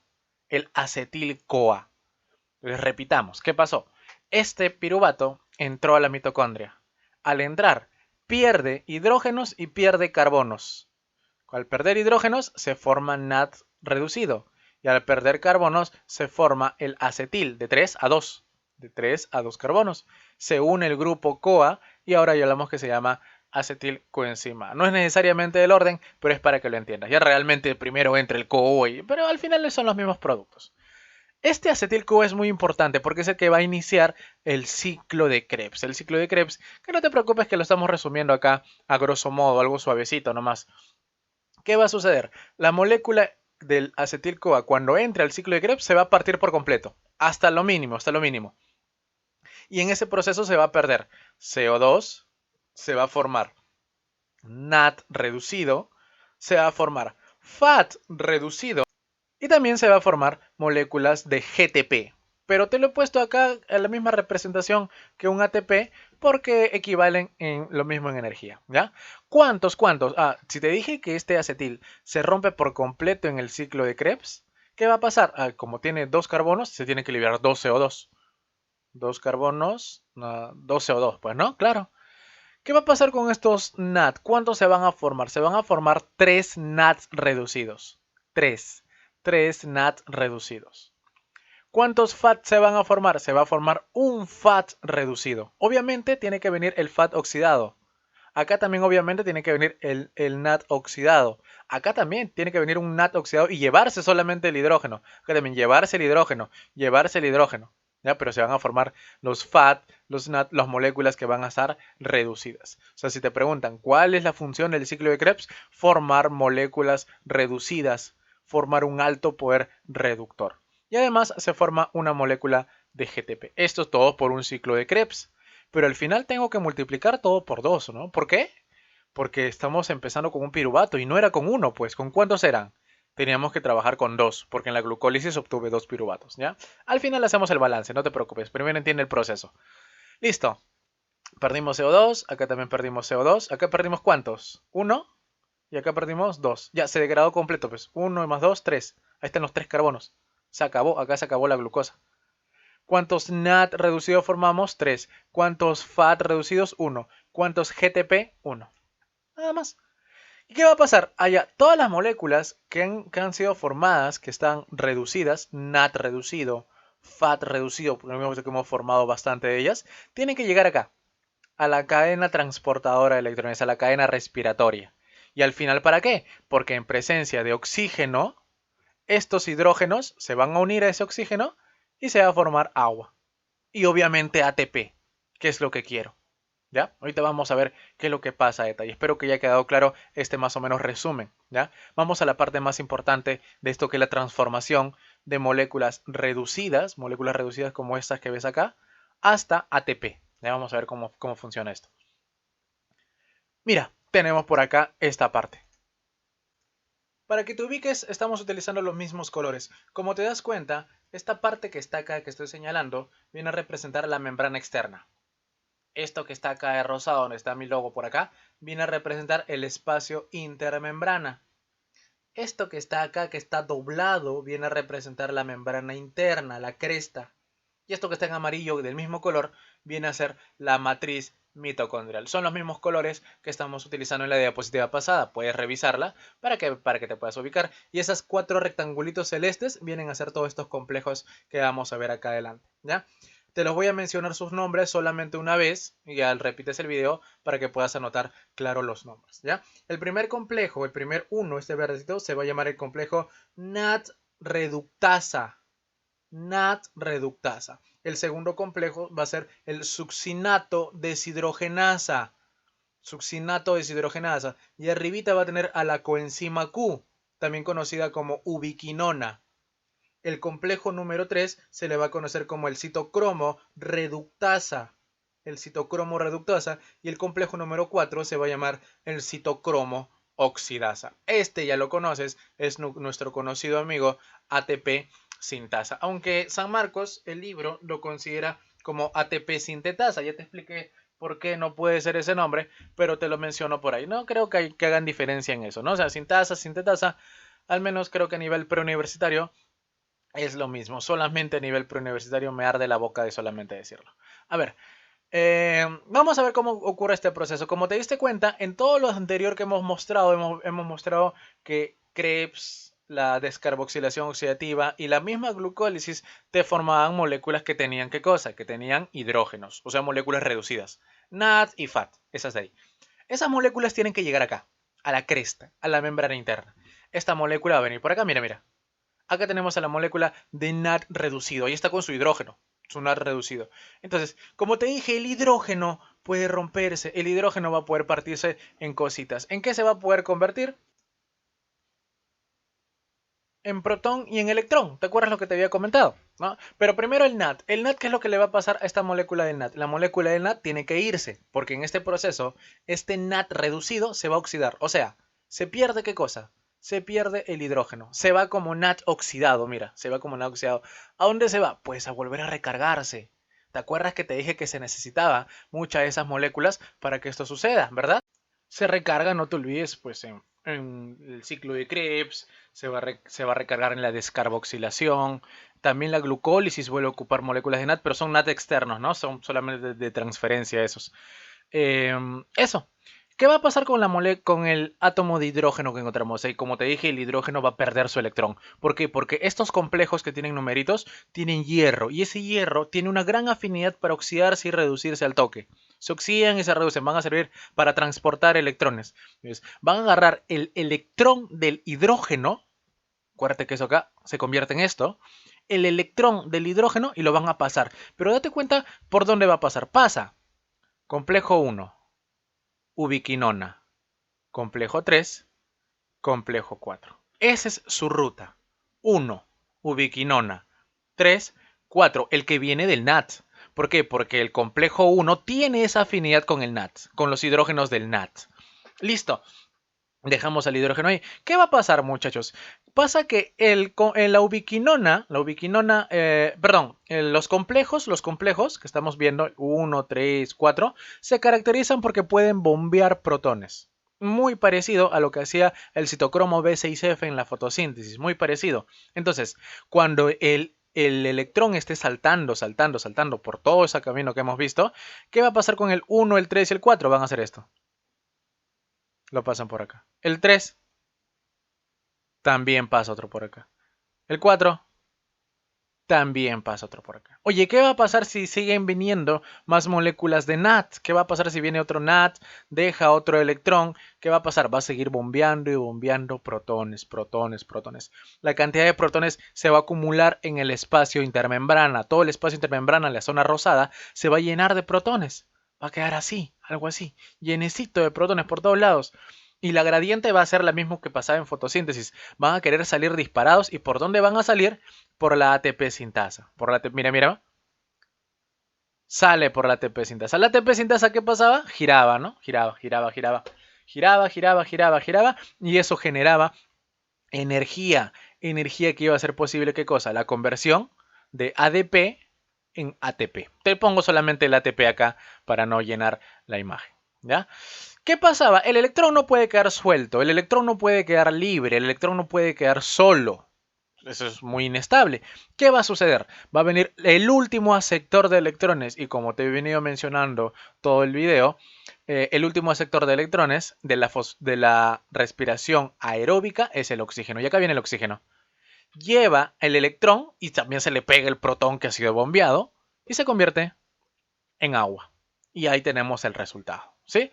Pasa algo, muchachos, va a pasar algo que va a generar un pequeño desbalance para nosotros luego hacer nuestro propio balance que quede exacto. El complejo NAT, el NAT reducido, tiene afinidad por el complejo 1. NAT llega al verdecito, se juntan. Pero el FAT, que se formó en Krebs, no llega al 1, no tiene esa afinidad. ¿Él a dónde va a llegar? Él va a llegar al complejo 2. Y como te has dado cuenta, el 2 no bombea protones. Los pasa a ubiquinona, luego ubiquinona al 3, luego al 4, así. Pero él no, entonces, ¿qué va a pasar? Él va a bombear menos protones. Mira, acá tenemos al FAT, y el FAT, ¿qué es lo que hace? El FAT obviamente deja el electrón, y el electrón pasa por acá, mira, pasa por acá, pasa por acá. ¿Y esto qué va a hacer? Que los protones sean bombeados por acá y que sean bombeados por acá. Entonces, la pregunta acá, ¿quién bombea más protones? ¿El NAT o el FAT? Obviamente el NAT reducido. Los electrones como pasan más tiempo en la cadena respiratoria, bombean más protones. Y si bombean más protones, generan más gradiente. Y si generan más gradiente, pasan más por acá. Y si pasan más por acá, forman más ATP. Y ahí está el porqué de la equivalencia que algunos conocen, ¿no? De que la molécula del NAT te equivale a 3 ATP y la molécula del FAT te equivale a 2 ATP. ¿Por qué? Ah, pues porque el NAT deja los hidrógenos y saltan más. Y el FAT, cuando deja los hidrógenos, los electrones, perdón, bombean menos hidrógenos. Por eso te forma un poquito menos de ATP. ¿Ya? El FAT vuelve al ciclo de Krebs a recargarse, no te olvides eso. Y los electrones, no te olvides que que se unen al oxígeno y hace que se forme agüita. Espero que haya quedado claro y ya sabes, repetir el video las veces que sean necesarios. ¿Ya, muchachos? A ver. Para hacer el balance energético debemos recordar una cosita. Ya, la imagen te la voy a poner acá al costado y más o menos te la voy a ir explicando. Entonces, como te das cuenta en la imagen que estamos poniendo ahorita, los dos NAT reducidos que se formaron en la glucólisis, esos NAT tienen que ingresar hasta la cadena respiratoria. Y para eso necesitan la ayuda de dos lanzaderas, que ahí están con su nombre. Vendría a ser la lanzadera malato-aspartato y la lanzadera glicerol 3-fosfato, glicerol 3P. Entonces, ¿qué va a suceder, muchachos? Eso va a ser una diferencia bastante grande, una diferencia bastante importante en cuanto al balance energético. ¿Por qué? Porque la lanzadera malato-aspartato, los hidrógenos del NAT, se los pasa a otro NAT. ¿Para qué? Y entonces, ¿eso qué va a hacer? Que va a mantener la correspondencia de energía. Se formaron dos NAT, entonces siguen siendo NAT, no pasa nada. Pero los del glicerol fosfato, los del glicerol 3P, esos hidrógenos del NAT, esa lanzadera se los va a pasar, pero ahora no a un NAT, sino a un FAT. Entonces, ¿qué va a pasar? Esos NAT, entre comillas, ponle así, se va a convertir en FAT. Y si se convierte, ¿qué va a pasar? El nivel de energía cambia. Entonces tenemos dos opciones, ¿no? Que esos dos NAT o bien sean NAT o bien se comporten como FAT. Y eso va a depender de la lanzadera. Entonces vamos a tener dos resultados, ¿no? Primer resultado, cuando sea la lanzadera malato. Segundo resultado, cuando la lanzadera sea la glicerol fosfato. Entonces, eso es importante para entender eso del balance energético. Bien, sacamos esto de acá. Ahora vemos qué es esto del balance energético, este cuadrito. Mira, este es el balance energético general, ¿ya? Entonces tenemos acá la ubicación. Tenemos al citosol acá. Tenemos a la matriz mitocondrial y acá obviamente todo se va a convertir en ATP a nivel de la fosforilación oxidativa, excepto los ATP netos y eso y el GTP que es equivalente, ¿no? Pero las moléculas reducidas se van a convertir en ATP en la fosforilación oxidativa, en la última etapa. Entonces comenzamos con los de la glucólisis, que es el que tiene más controversia, ¿no? Los ATP quedan como 2 ATP. No hay ciencia acá. 2 ATP se formaron, ya, quedan los dos netos, quedan como 2. Pasa con estos dos NAT, como te digo, pueden comportarse como NAT, si es que lo agarra la lanzadera malato, y pueden comportarse como FAT, si es que lo agarra la lanzadera glicerol, dependiendo qué lanzadera tenga la mitocondria, la célula, ¿no? Entonces vemos, ¿qué pasa si este NAT está en una célula que tiene la lanzadera glicerol? Este NAT se va a convertir en FAT, entre comillas. Una vez que se convierta, ¿cuánto ATP te va a equivaler? Como FAT, pues 2. Les ponemos 2 acá. Oye, pero si lo agarra, no esa lanzadera, la agarra la lanzadera malato aspartato, estos NAT se va a comportar como NAT. ¿Y el NAT cuánto era? 3. Entonces pongo 2 o 3. Nada más. Ahora, ¿cuántos NAT son? Son 2. Entonces, 2 por 2, 4. 2 por 3, 6. 4 o 6. Acá está. ¿Ya? Entonces, 4 o 6. Esa sería la primera equivalencia. Todo eso en la glucólisis. ¿Con los demás NAT tenemos que hacer eso? No, solamente con los de la glucólisis porque son estos los que están fuera. Todos los demás están en la matriz. Los de la acetilación, donde formé la acetilcoenzima A, eran dos. Eran uno, ¿no? En realidad. Pero pongo dos porque eran dos piruvato.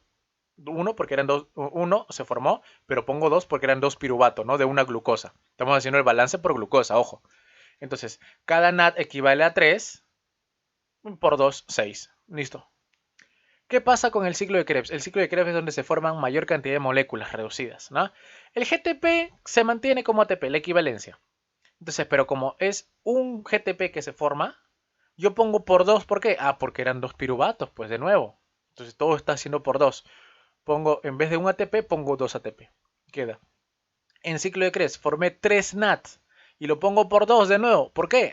Pues porque son dos piruvatos. De nuevo, son dos piruvatos. Entonces, cada NAT me equivale a 3. No hay que 2 o 3, no. Acá hay 3 de frente. 3. Cada NAT me equivale a 3. ¿Cuántos NAT son? Son 3. 3 por 3, 9. Oye, pero son dos vueltas al ciclo de Krebs. Allá. 9 por 2, 18. Ahí está, 18 ATPs. Y por último el FAT. El FAT no te olvides que te equivale a 2. 2 por 2, 4 ATPs. Queda.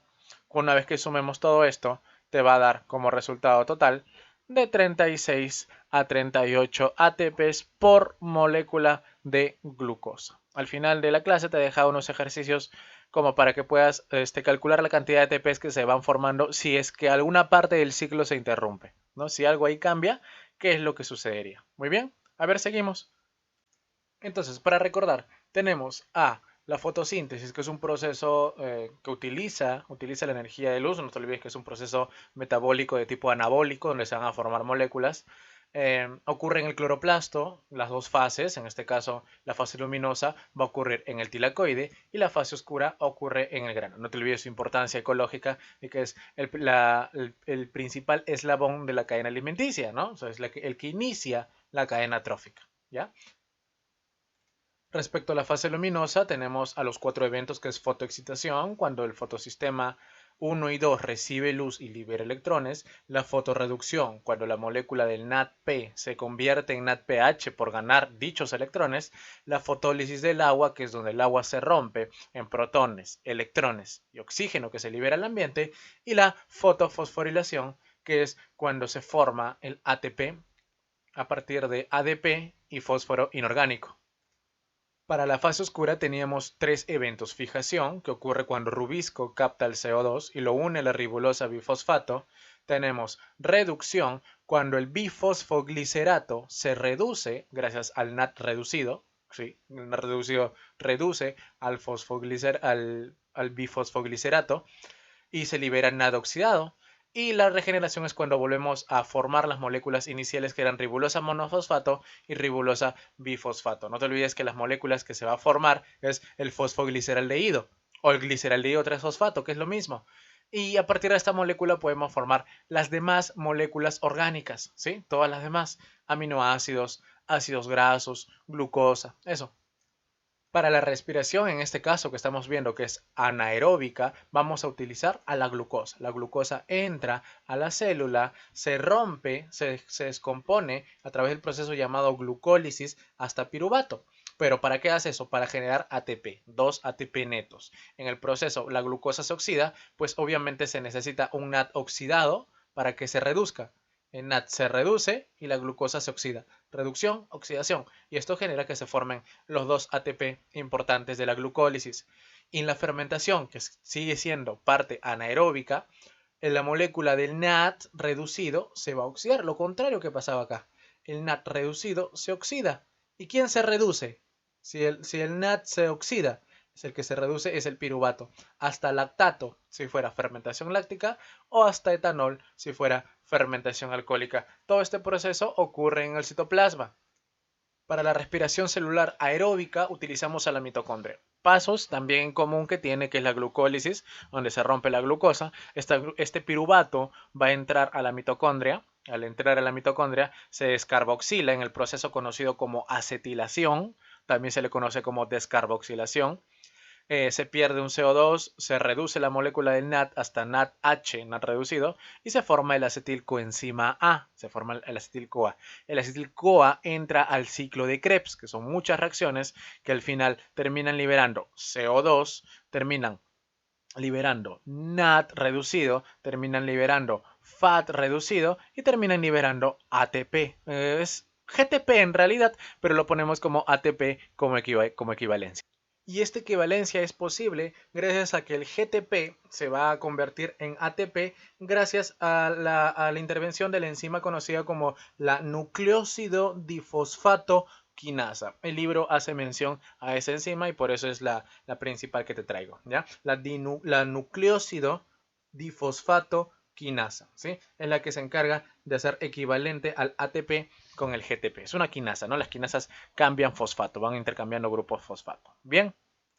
Y en esta última parte, en la fosforilación oxidativa, las moléculas que están reducidas se oxidan. Y al oxidarse van a saltar los electrones. Los electrones al saltar van a hacer que los complejos 1, 2, 3, 4, exactamente el 1, el 3 y el 4, bombeen protones hacia el espacio intermembrana.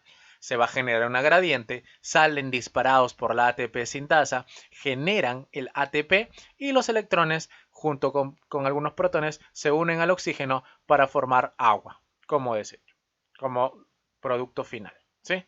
Tenemos esas moléculas. ¿Listo? Vamos con la última parte de la clase. Hablamos de intercambios de gases en plantas y animales. Entonces, esto que ves acá hacia la izquierda es un estoma. Creo que sí lo reconoces rápidamente, ¿no? Importancia del estoma. El estoma va abriéndose y cerrándose dependiendo de la turgencia, ¿sí? O sea, dependiendo de la cantidad de agua que pueda haber, el estoma va abriéndose y cerrándose. ¿Y quién permite eso? El potasio, ¿ya? El potasio va a permitir, junto con una hormona que se le conoce como la hormona ABA, el ABA, el ácido abscísico, en presencia de potasio, esto es posible el cierre y apertura de los estomas para el intercambio gaseoso. El huequito, no te olvides que se llama ostiolo, que se llama el ostiolo. Son dos células en forma de riñón formando a los estomas para el intercambio gaseoso. Por acá a la derecha tenemos algunos animales que vamos a ir revisando. Comenzamos por este insecto que está acá. Los insectos se van a caracterizar porque presentan tráqueas, ¿ya? Mira, entonces una tráquea, como habíamos mencionado en tejidos, es una estructura que tiene anillos, se caracteriza porque tiene varios anillos. Respiración en tráqueas en insectos. Mira, tenemos, esto de acá es su pielcita, ¿sí? Su tegumento se le conoce. Esta parte que estaría por acá vendría a ser la parte exterior, la parte fuera, la parte de afuera del animalito.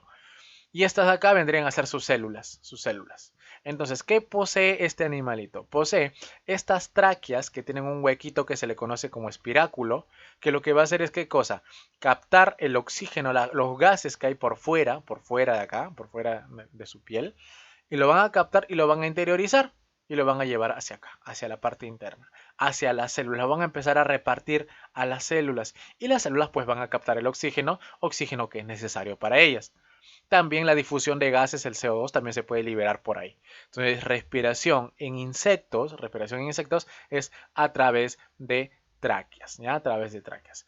Una modificación que existe en los arácnidos. No te olvides que los arácnidos tienen un conocido pulmón en libro, ¿no? Son filotráqueas muy, muy apiladas que se van a encargar del intercambio gaseoso, ¿ya? Debes ir asociando animalitos, insectos, tráqueas. Los arácnidos, pulmón en libro, pulmón en forma de libro. Tenemos por acá también a los anélidos. Los anélidos tienen una respiración por una cutícula. Cutícula es su piel, ¿no? Su pielcita. Su piel se caracteriza porque debe estar húmeda. Entonces, tienen unos pequeños vasos, unos pequeños vasitos acá, que están muy, muy superficiales. Mira, acá está su piel y acá tienen los vasitos. Y esto va a permitir la difusión. Es que el oxígeno entre y que salga el CO2. Como respiran por la piel, se le conoce como respiración cutánea. Respiración cutánea en anélidos, ¿sí? Ir acordándose algunos de ellos. Respiración por tráqueas en insectos y respiración cutánea en anélidos, ¿ya? A ver, ¿qué más hay por acá? Hablamos ahora de los animalitos un poquito superiores.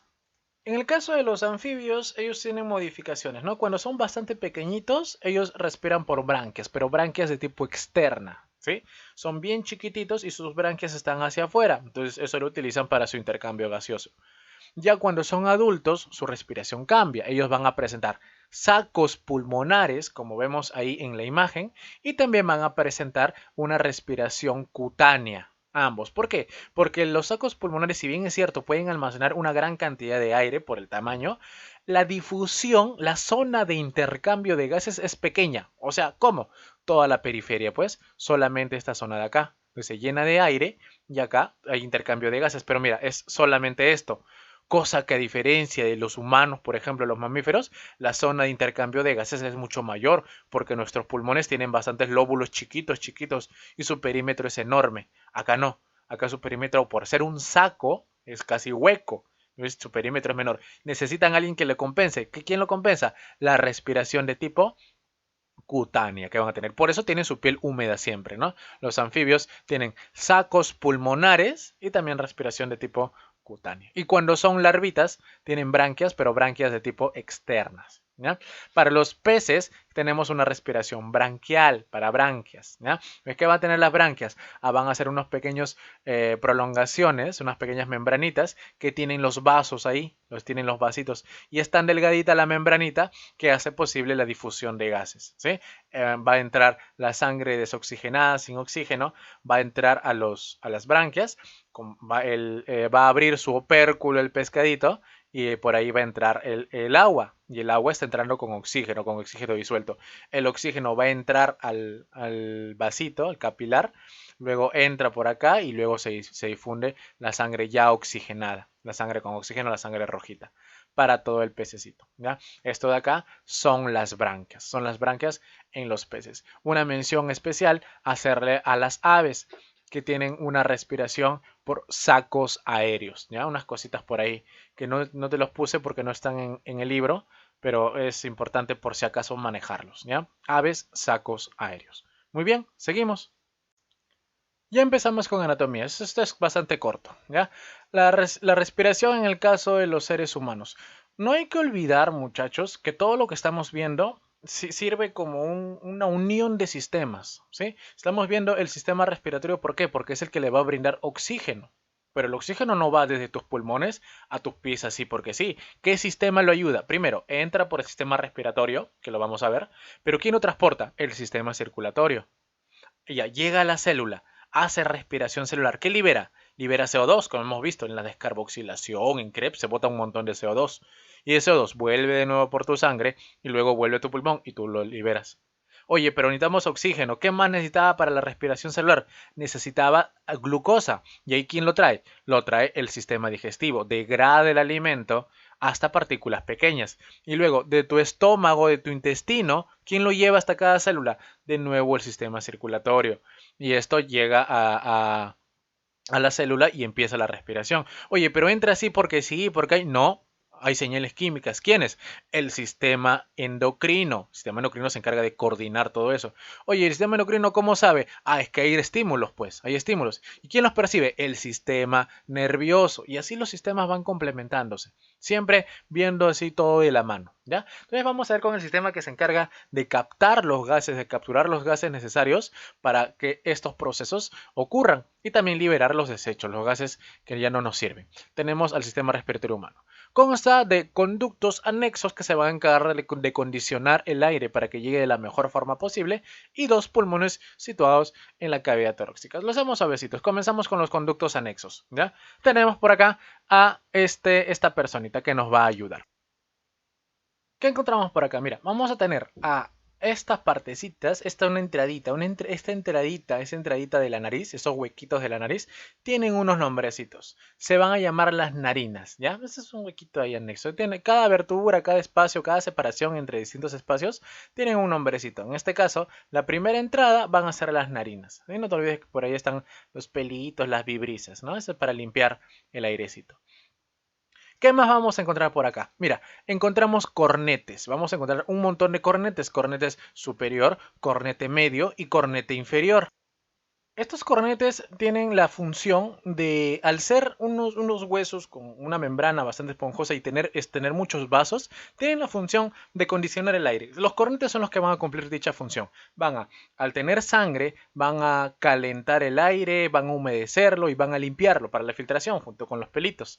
Entonces, ¿qué pasa con los cornetes? A veces los cornetes se pueden inflamar, ¿no? Se pueden inflamar por diversos factores. La mayoría son factores anatómicos o a veces puede ser por una infección, una rinitis, por ejemplo. Entonces, ¿qué va a pasar cuando el cornete se inflame? Eso va a generar en la persona de que pueda tener una obstrucción nasal. O, por ejemplo, los típicos ronquidos, porque los cornetes, al estar inflamados, crecen bastante, van a impedir que haya un correcto flujo del aire. Entonces hay que tener bastante cuidado, ¿no? Con eso de los cornetes. A ver, ¿qué más hay por acá? Tenemos por acá también a los senos. Mira, acá solamente se ven dos. Hay más senos, ¿sí? Tenemos al seno esfenoidal y al seno frontal.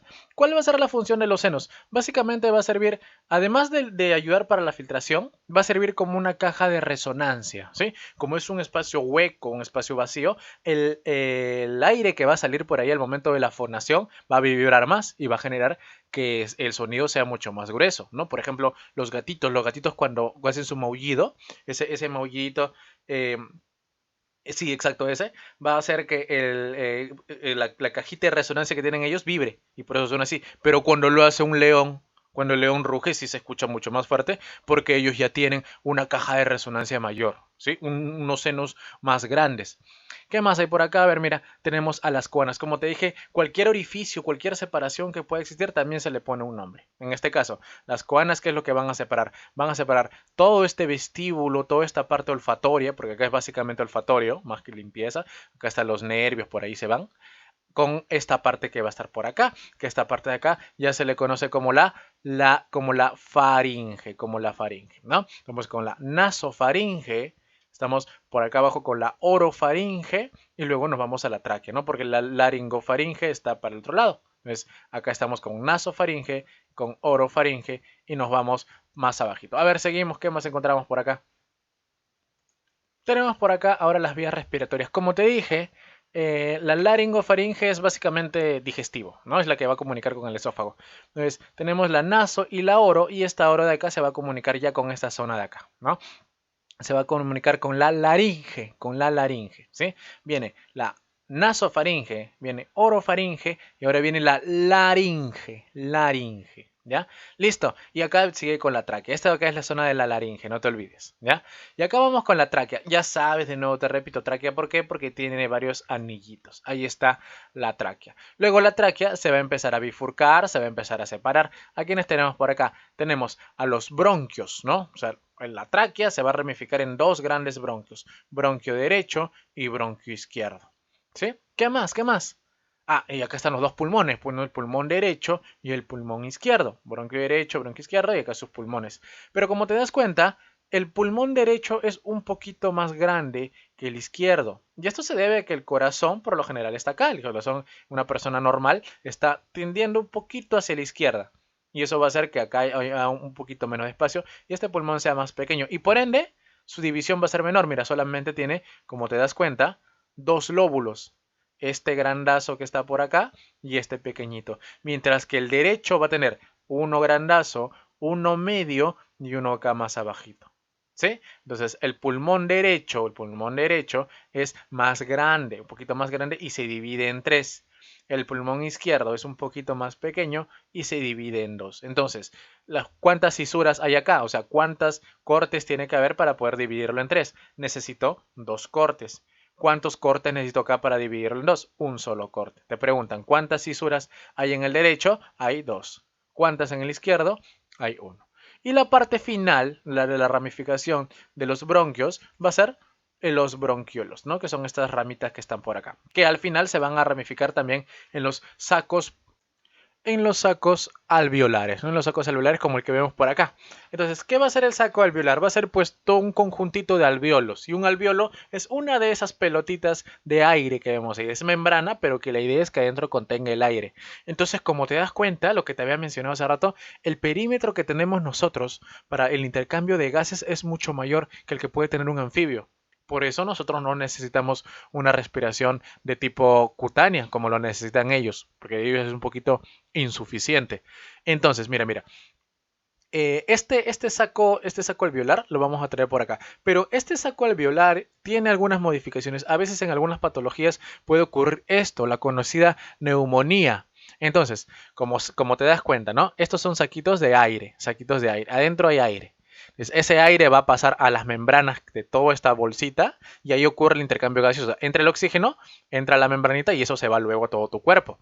Pero ¿qué pasa en una neumonía? ¿Cómo es el cuadro clínico de una neumonía? Ah, es que esos saquitos a veces se pueden llenar de agua o se pueden llenar de pus. ¿Y esto qué va a hacer? Que el gas, que el oxígeno no pase a la sangre y la persona pueda terminar padeciendo hasta la muerte, ¿no? Porque es muy peligroso la neumonía. Por el contrario, a veces este saquito puede colapsar, pero hacia adentro, puede cerrarse. Eso se le conoce como el efisema, ¿ya? Entonces, en este caso también el saquito, los mismos alvéolos, van a colapsar, van a cerrarse y eso pues también va a evitar de que haya un correcto intercambio gaseoso. La persona puede estar recibiendo menor cantidad de oxígeno, ¿no? Y se puede agitar muy rápido. Entonces, pero ¿qué tenemos que traer de acá? Tenemos que traer un alveolo para analizarlo más o menos, ¿ya? Unas cositas que acotar del alveolo. Tenía tres células que son las importantes, ¿no? El neumocito 1, el neumocito 2 y la célula del polvo. Neumocito 1, neumocito 2 y la célula del polvo. Para definir solamente, el neumocito 1 se encargaba de la difusión, del intercambio de gases, de la hematosis, ¿no? Es la que tiene mayor extensión. Por ahí pasaba los gases que tenían que salir y entrar, el CO2 y el oxígeno, eso. El neumocito 2 se va a encargar de formar la sustancia surfactante, también conocida como sustancia tensioactiva. Oye, ¿por qué? Mira, es que es necesario esto. Mira, este es un saco alveolar. Y acá hay vasos, acá hay un montón de vasos. Como te dije, está lleno de sangre, hay mucha sangre por acá, bastantes capilares. ¿Por qué? Porque esos capilares van a recibir el oxígeno que está entrando a estos saquitos. Pero esa sangre es pesada, es un líquido, pesa, el líquido pesa. Entonces, ¿qué va a poder pasar si vienen muchos vasitos acá? O sea, imagínate que el vaso está por acá, por fuera, rellenando esto. Entonces, esto va a poder cerrarse y una vez que se cierra, queda como esta imagen que está acá. Y esta puede traer problemas. La persona puede tener insuficiencia respiratoria. Entonces, se necesita que el neumocito 2 libere la sustancia surfactante que va a formar una especie de moquito acá, alrededor de esto, que es un gel que va a evitar que esto de acá se cierre y ya no quede así, sino que se quede así abiertito. ¿Y para qué es necesario que quede abierto? Para que siga entrando y saliendo los gases. Sigue entrando el oxígeno, saliendo el CO2 y la persona pueda respirar, puede hacer su intercambio sin ningún problema. Y la célula del polvo es una célula de defensa, ¿no? Es un glóbulo blanco, es un glóbulo blanco de defensa. Ya especializado, ¿no? Que ya está ahí guardadito en los alvéolos. Muy bien, entonces analicemos un poquito de este alvéolo, que es lo que encontramos acá y el proceso de la hematosis. En esta difusión tenemos que reconocer a los protagonistas, ¿no? Tenemos que todo el alvéolo es todo esto. Pero ¿qué vamos a encontrar? Un capilar, como te digo, esto de acá, esta parte media, esta parte amarillita por donde están los glóbulos, vendría a representar un capilar. Oye, el glóbulo rojo sí. ¿Y qué es esto? ¿Glóbulo azul? ¿Glóbulo morado? No, está ejemplificado según la cantidad de gases que tenga. Entonces, en este dibujo, el glóbulo rojo se está dibujando de rojo porque tiene oxígeno. Y el glóbulo rojo se está pintando de azul, solamente acá no pasa así, pero se pinta de azul, para representar que no tiene oxígeno, que no tiene CO2. Ya sabemos que el que le da el color es la hemoglobina, pero ahí queda eso para que puedas entenderlo, ¿ya? Entonces, todo esto que está por acá vendría a ser el vaso, un vasito, un capilar, un capilar. En la sangre, ¿cómo tiene que llegar al alvéolo? Tiene que llegar desoxigenada, sin oxígeno, viene por acá, ¿no? Desde la arteria pulmonar, ¿no? Dice por acá, viene por acá, viene por acá. Está llegando al pulmón, al pulmón, al pulmón. Pero la sangre, al llegar por acá, ¿qué tiene que hacer? Ah, es que este alvéolo, todo el alvéolo tiene contacto con los epitelios. Sus epitelios tienen contacto. Mira, este es el epitelio del alvéolo, la membrana respiratoria. La membrana respiratoria. Y acá la membrana alveolar. O sea, acá están los dos epitelios. Acuérdate que era, como te lo dije la semana pasada, era tejido epitelial monoestratificado o simple, pero de células planas o también conocidas como escamosas. ¿Por qué? Porque las células son muy chiquitas, muy delgaditas, muy planitas y solamente una capa para permitir este intercambio gaseoso que yo te dije. Repasas el video de la semana pasada. Acá tienes estos gases, entonces si acá hay abundante oxígeno, tú inhalas. Llenas tus pulmones de oxígeno y el oxígeno, ¿qué es lo que va a hacer? Por difusión, por diferencia de gradiente, lo que vimos en célula, mayor concentración de oxígeno, menor concentración acá en la sangre, se mete para acá, a favor de la gradiente, sin gasto de energía. Llegó. Y acá llega acá a la sangre. Y la sangre, ¿qué es lo que pasa? Mira, empieza a captar el oxígeno. Mira por acá, sí. Capta el oxígeno. Mira, se llenan esta sangre de oxígeno. Pero también, ¿qué está dejando? Obviamente eso está viniendo de tu cuerpo. Y si está viniendo de tu cuerpo, ¿qué ha recogido en tu cuerpo? Ha recogido el CO2. Entonces, esta parte de acá, que estaba llena de CO2, el CO2, mayor cantidad de CO2 acá, menor cantidad que en el alvéolo, por difusión también sale y se va a llenar acá. Y eso tú lo liberas en la exhalación. Y esto de acá sale por acá, ya sale como sangre oxigenada que se va hacia la vena pulmonar, luego al corazoncito, un bombeo fuerte y a volver a distribuirlo a todo tu cuerpo para que siga siendo respiración celular porque necesitaba ese oxígeno para formar el ATP y sigas viviendo. Mira, acá te lo menciono todavía, el líquido surfactante, lo que te haya comentado, que está acá recubriendo la parte de acá. ¿Para qué? Para que esto de acá, con el peso de este vaso, no se cierre. Y acá se quede todavía abiertito y acá puede haber gases. Y tú puedas, sin necesidad de mucha presión, sin necesidad de jalar aire con fuerza, esto de acá se mantiene abierto y puede entrar el oxígeno y puede ocurrir el intercambio gaseoso. ¿Ya? No te olvides que este proceso se llama hematosis. Hematosis, ¿ya? El oxígeno pasa por difusión a los glóbulos rojos y el dióxido sale al alvéolo, ¿no? Y para afuera. Listo. Entonces, eso es la parte respiratoria. No se necesita un poco más. Unos datitos por acá necesarios de porcentajes, ¿ya? El porcentaje de gases respiratorios en el aire que nosotros inhalamos, ¿ya?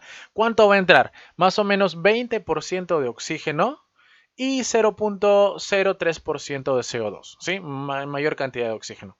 Pero cuando sale también se libera un montón de oxígeno. Mira, 16%. Es por eso que, por ejemplo, cuando se hace el proceso de respiración boca a boca, que has visto, si una persona liberara puro CO2 no le serviría pues a la otra. Entonces, sí se libera una cantidad de oxígeno, es menor, sí, pero también se libera oxígeno. Entonces, tú le haces una respiración boca a boca a la otra persona y le estás pasando oxígeno. Solamente que esa persona no tiene la capacidad de tener la presión suficiente para llenar esos pulmones, ¿no? Entonces, con eso lo ayudas. Tú ayudas soplando, ejerciendo presión.